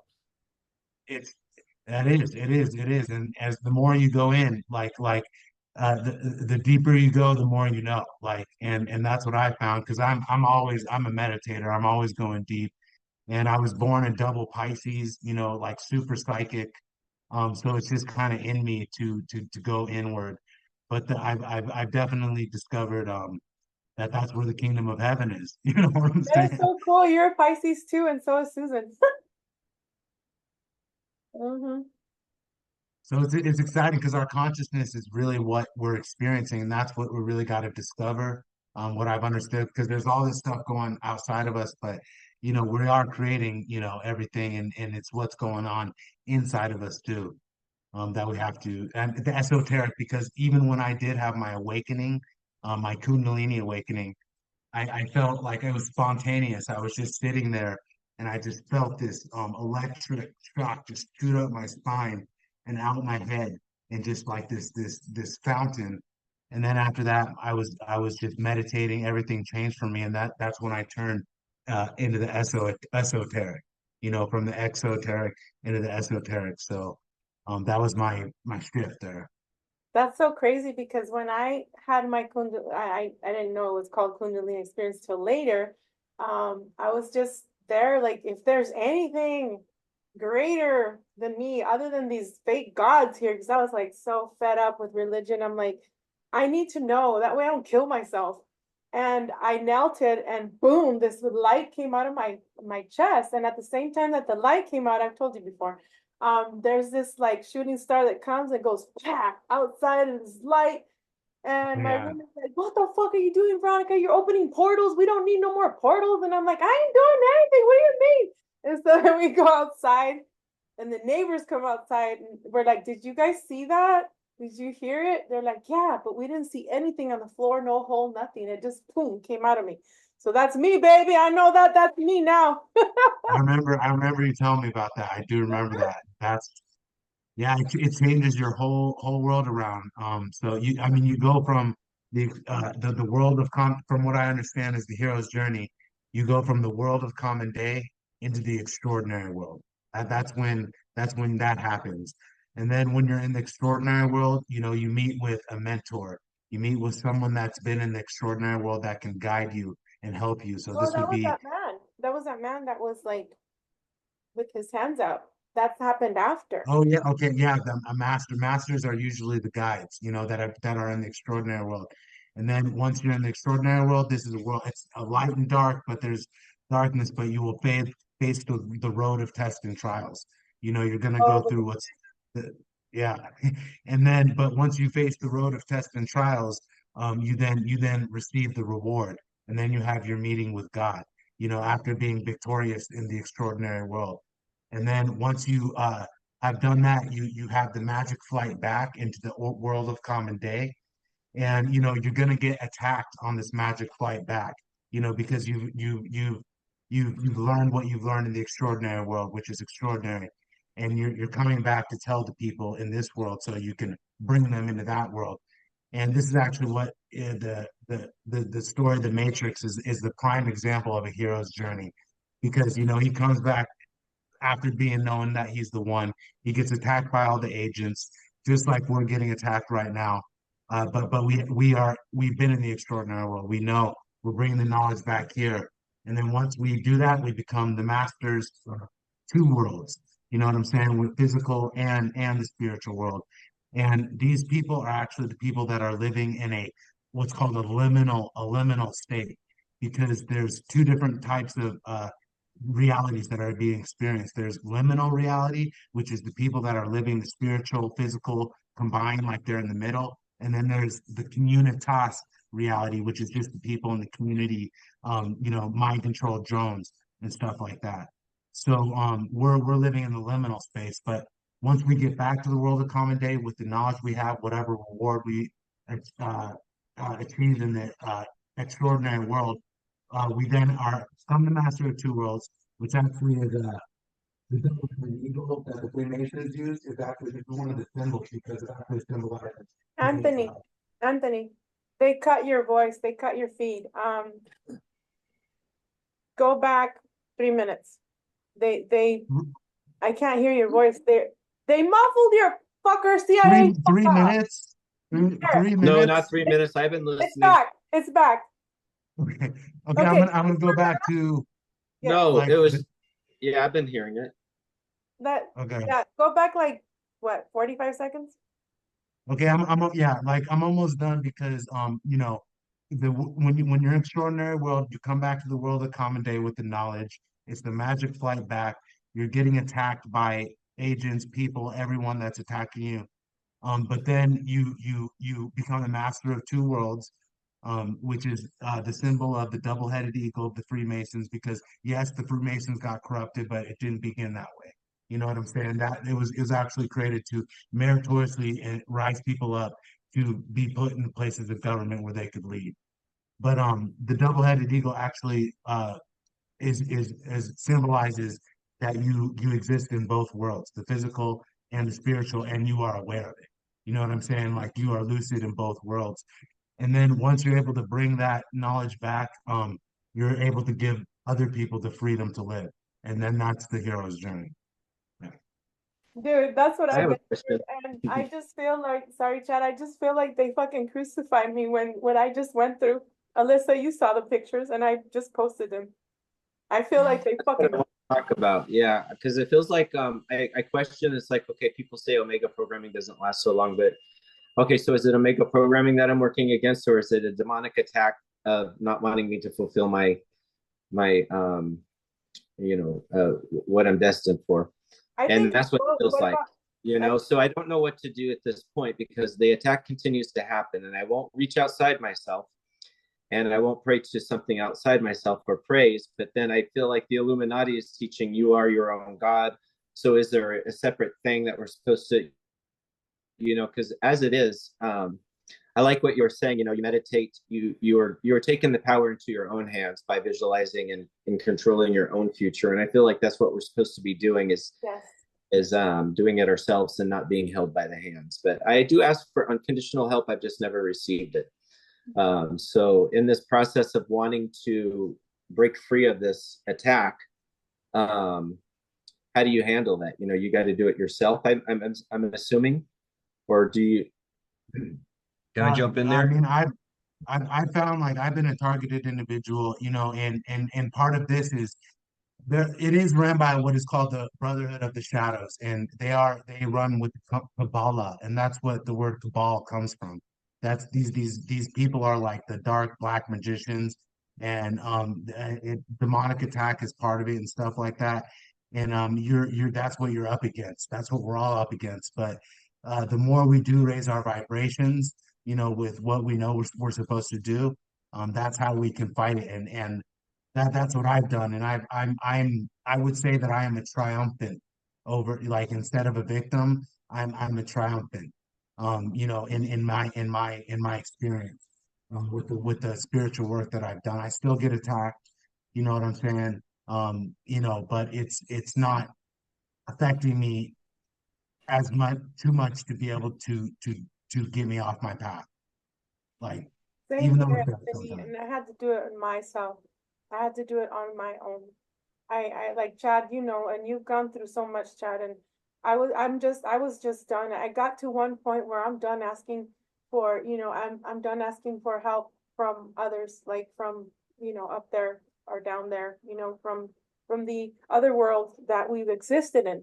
Um, I used to ask even help from the super soldiers that were up there, because they're up there right now. Okay, they're cloaked. I can see them. So I used to ask help from them, and now I don't. Now I have to go Yeah. within me and find out what Vero wants. And the cool thing that happened before they did, this whole thing that I went through with the 3 surgeries, the 2 blood transfusions, was one day I was at the doctor's office and I heard myself say, "Go here to this apartment complex," and I came, and there was nobody at the manager's place. But then I called the number, and then she's like, "Oh yeah, I'm not supposed to be here, but I'm here. I can show you one of the places. This fucking apartment is my fucking birth date. The cancer center is 1 block away. The hospital is 3 blocks away. I have farmland, horses, cows, everything, sheep around me. This is my healing center." And then they told me, "Oh, this used to be a healing center connected to this hospital." I'm like, and I moved in within 1 month. That's how I envisioned it. That envisioning, imagine it, your imagination right here, where the 2 brains combine with your heart, that is what you are. You're Yeah. supposed to be seeking yourself, and you'll get there, Chad, and you've come a Oh, long way. And you're not alone. You're not alone. Remember that, Chad, too. You're not alone, dude. We're doing this. We're all doing this. We're all fighting the darkness together. That's what I've learned too, is sometimes you feel you're alone, but there are other people in the light that are doing this, that have done it, that are working too. So yeah. okay, I thank think you. you're And I awesome think and Brian was finding going to say something. Oh yeah, sorry, go ahead. Sorry, Oh, guys. what was going to say? Yeah. Just like, as Anthony is saying about going within, it's kind of like there's like a dialectic to it, like as above, so below. So you're bringing in like your higher self, higher source down into yourself from as above and below. And then as you go in yourself and you strengthen yourself, then you have the ability to, interact and deal with the world outside you and around you to a greater and greater extent. So on the one hand, to answer your question, Chad, about like, how do you like recover memories and how do you deal with this? Do you deal with it yourself? I would say, I mean, you deal with it on all fronts. There's a front of going inward into yourself, but then there's also reaching out to this huge, amazing community that we all now have literally at our fingertips with the internets. As who cares that we're monitored? We use their weapons against them to achieve our own goals and to undermine them. And on here you can find everyone to do quantum healing, hypnosis technique, or I know I'm mangling QHHT, I know how to do those. to Yeah. to Yeah, I'm sure. channeling and of not bad entities, of higher entities, or communicating and soul retrieval work. And I think when you put all that together with your own work, it's like you're going to find yourself in a way different position, like a week from now, a month from now, a year from now, you know, and on. So that's just my input, not from saying, "Oh, look at me recovering memories," because I'm not. I'm more um, as a an organizer and advocate, running into lots of other people with testimonies who seems like all the ones who are successful, those are the common denominators. And I have to go soon, so I just wanted to get that last in Mhm. there. Yeah, no, I definitely agree with that as well. And I'm someone that's still working on memory retrieval and finding the right practitioner to help with that. Like there's someone in particular that I want to see for QHHT, but I think a lot of it I use my higher self. I actually used I was looking at a picture of myself at the age of like 6 or something, and I had actually pasted a picture of myself at the age of 6 and a picture of myself now. I put them right next to each other, and I was just looking at them and feeling so much appreciation and compassion for how far I've come. I think that can be a really beautiful, like, inner child healing experience to do that and just look and reflect on your life and everything that you've accomplished. And using that higher self method rather than like praying to a god, Yeah. you can think of yourself like 10 years from now. What would you be saying to how would you speak to yourself? What would you suggest to yourself 10 years from now? And just Yeah. letting the information come in, because especially when you're trying to figure out like what is the fucking framework for the universe, like the firmament Yeah. and flat earth, and it doesn't matter. Like that doesn't actually matter, because I think that the way that we're designed is to operate from our intuition. But Mhm. this world, the matrix, is designed to shut all of that down. So just allowing the information to come through organically and appreciating the timeline of your life and your little self and your future self and bringing that all together. And a very, very safe companion for all of this, companions, is animals. Like Veronica was saying, I have found so much healing through horses in particular, but you can use any animals like dogs. I Generally, have a it's dog and mammals, I have but horses out there too, and the horses are pretty healing. Yeah, I agree. yeah, That's why absolutely. flies flying around. I got to leave my door open for my dog, and then the horses bring them in. So Yeah, just spending more time with the it's horses amazing. Yeah, and amazing. yourself. You're And, right. and the That is what people, I when do. you find the people you can trust, like confiding in those people. And I go into this I space do that. too, Yeah.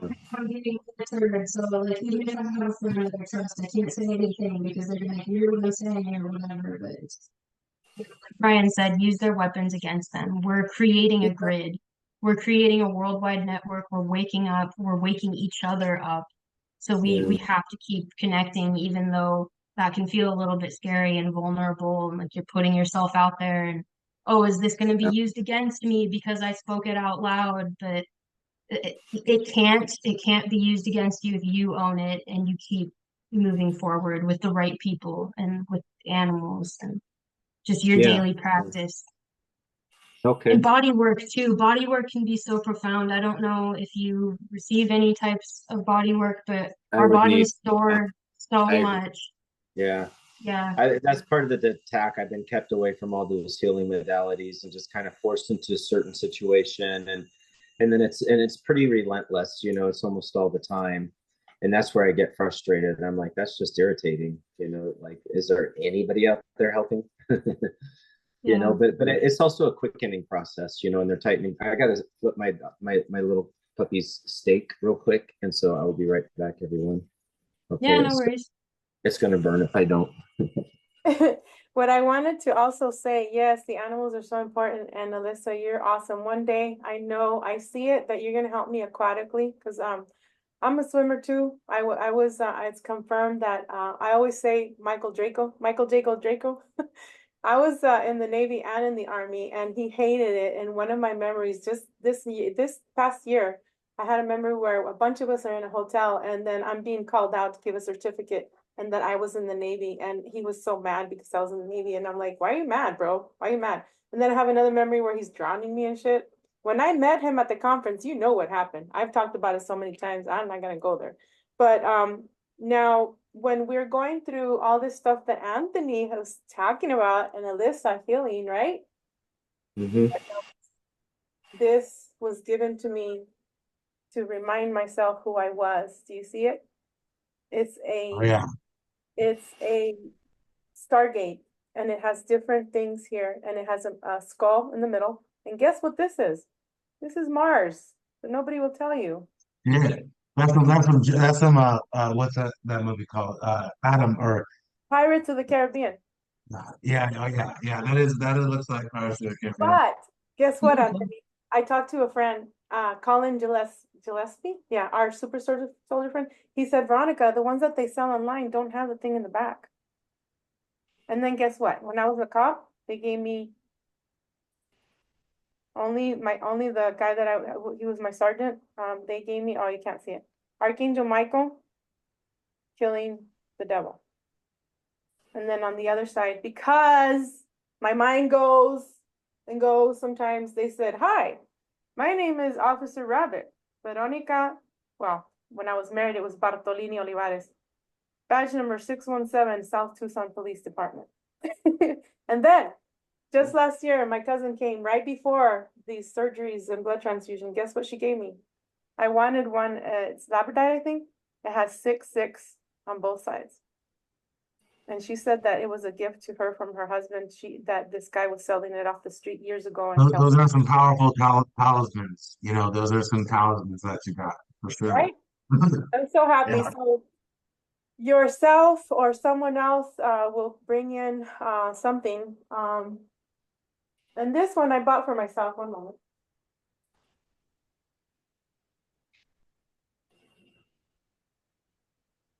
I don't know where the other, oh, here it is.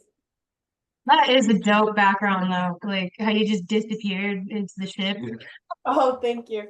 So I bought this one for me because I feel that that's me sometimes at one point with humanity, like trying to help them to wake the fuck up. Like the angel that's like so fucking tired, but I gotta keep going. Right? Yeah. And then this was given to me real quick. These are my dog tags right here. These are my dog tags from when I was in the army. And I put them here. This cross was given to me by some lady died, and it was a mom of one of my good friends, and she gave it to me because I cleared her weapons because her husband had worked for Tucson Police, and she asked me to clear his weapons. So she gave me that. And then of course I bought 2 of these for me. These are crystals. To when I'm here at Oh, home, I love that. I wear this because as royals, remember when we were royals, we had to wear crowns to protect us from the energies and the bad aliens. So then there's this one. Isn't that cool? So, yeah, I know I went like off topic, but I would be rocking that all the time. I'd be rocking that everywhere. I should wear it, huh? It's so pretty. I love it. Yeah, I like this one. I don't know why this one speaks more to me than the other one, but power. Does Like that help with V2K? Like, do you get V2K anymore, or not I really so still much get it, but anymore? when I wear this, I don't. Yeah. Well, it's emanating a protective field around your head, so it makes sense. And it's much prettier than like the EMF caps, Yeah, you I know. have my EMF cap and I wear it at night, but I think because I dried it one time and it's supposed to have nickel and I dried it one time and it's I don't know if it's I still get hit with the ear things at night and the hot flashes. Yeah. So I can't find it right now. It's on the bed, but what um what I know is, I have talked about Sabrina Wallace before, and she just shows you how the military has these how do you say remote controls to our digital twin through IBM, and I always talk about G Mafia through Google, through Microsoft, and so we have to be careful with that too, not to be controlled by them. The soldiers are sitting in front of a screen with their VR things and saying, okay, let's put this code in, Veronica. Why am I getting so many hot flashes? It's been 5 years. I'm finally on some hormone pills, but I don't take the whole thing. I take a third of it because it's like, and I just started 2 weeks ago because I didn't want to be on it. But I lost half my hair and oh my gosh, I've lost so much weight from the surgery. I stopped eating sugar and just being careful what I eat.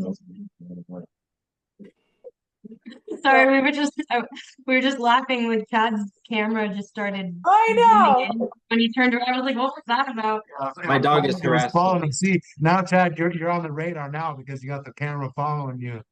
Yeah, it does, and it's the weirdest thing. What is Yeah, it? What kind of camera is it? it's in the iPad, so I'm not sure. I just imagine it turns like this. I don't know in there, but That's crazy, I Chad.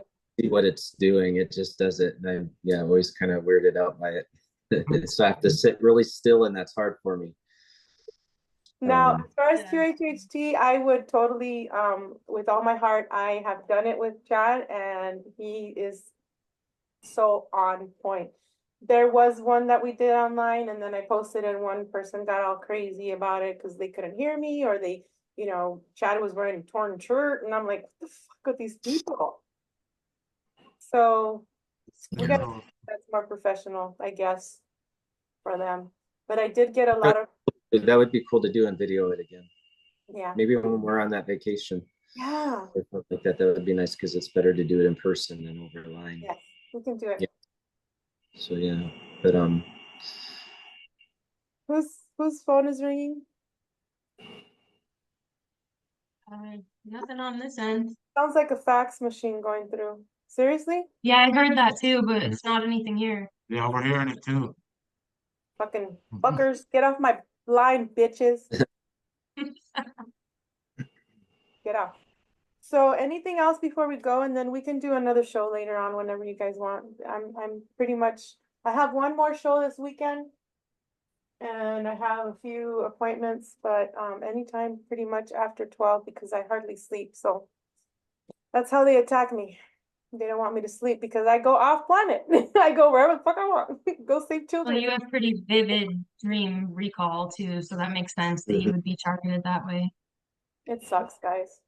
mhm. But it's okay because I can go astrally even if I'm awake. I can just meditate and just meditate and go, like you. But just like with the closing words I gotta say is like just together we are more. Like the more we are together, like the more powerful we are. And just to also like what I've come to realize is that we tend to be hard on ourselves and we are making more of a difference than we actually think we are. Like that's something to remember too.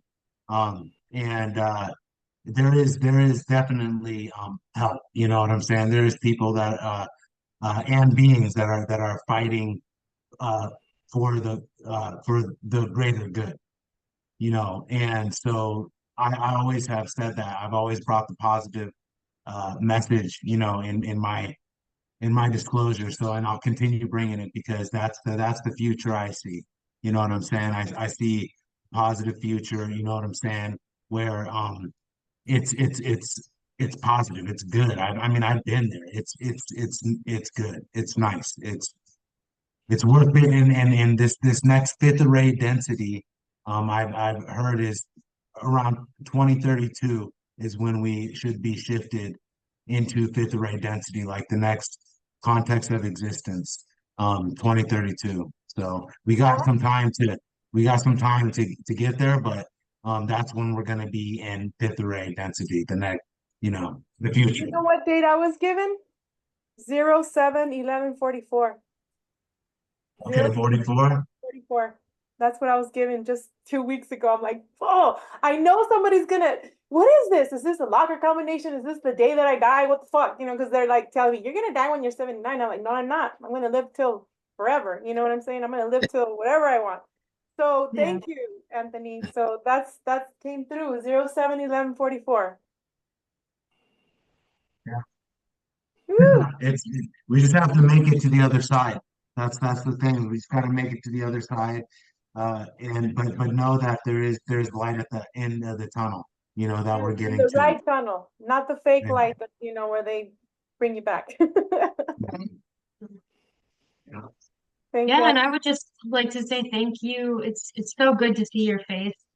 We've been messaging and voice memos and stuff, but just to see your face again, it's been a while. And thank you for being my first public show, basically.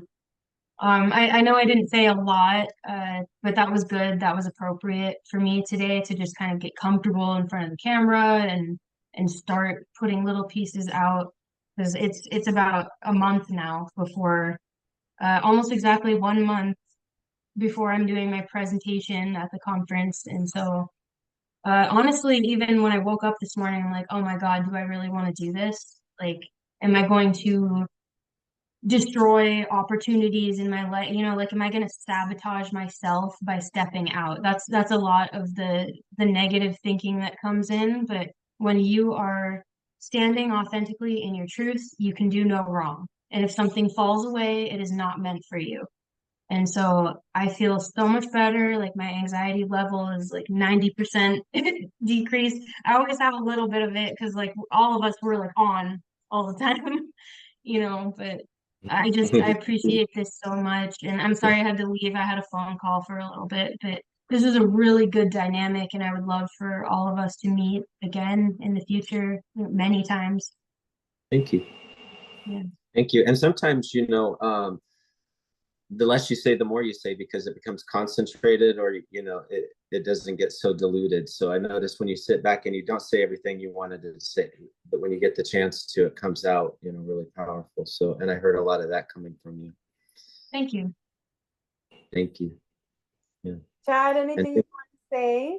oh no, yeah. Just I enjoyed myself too. I'm suffering a little cold right now because of the summer and air conditioning thing. So that's why I've been shutting my camera off too and stepping off to do disgusting things from my nose. But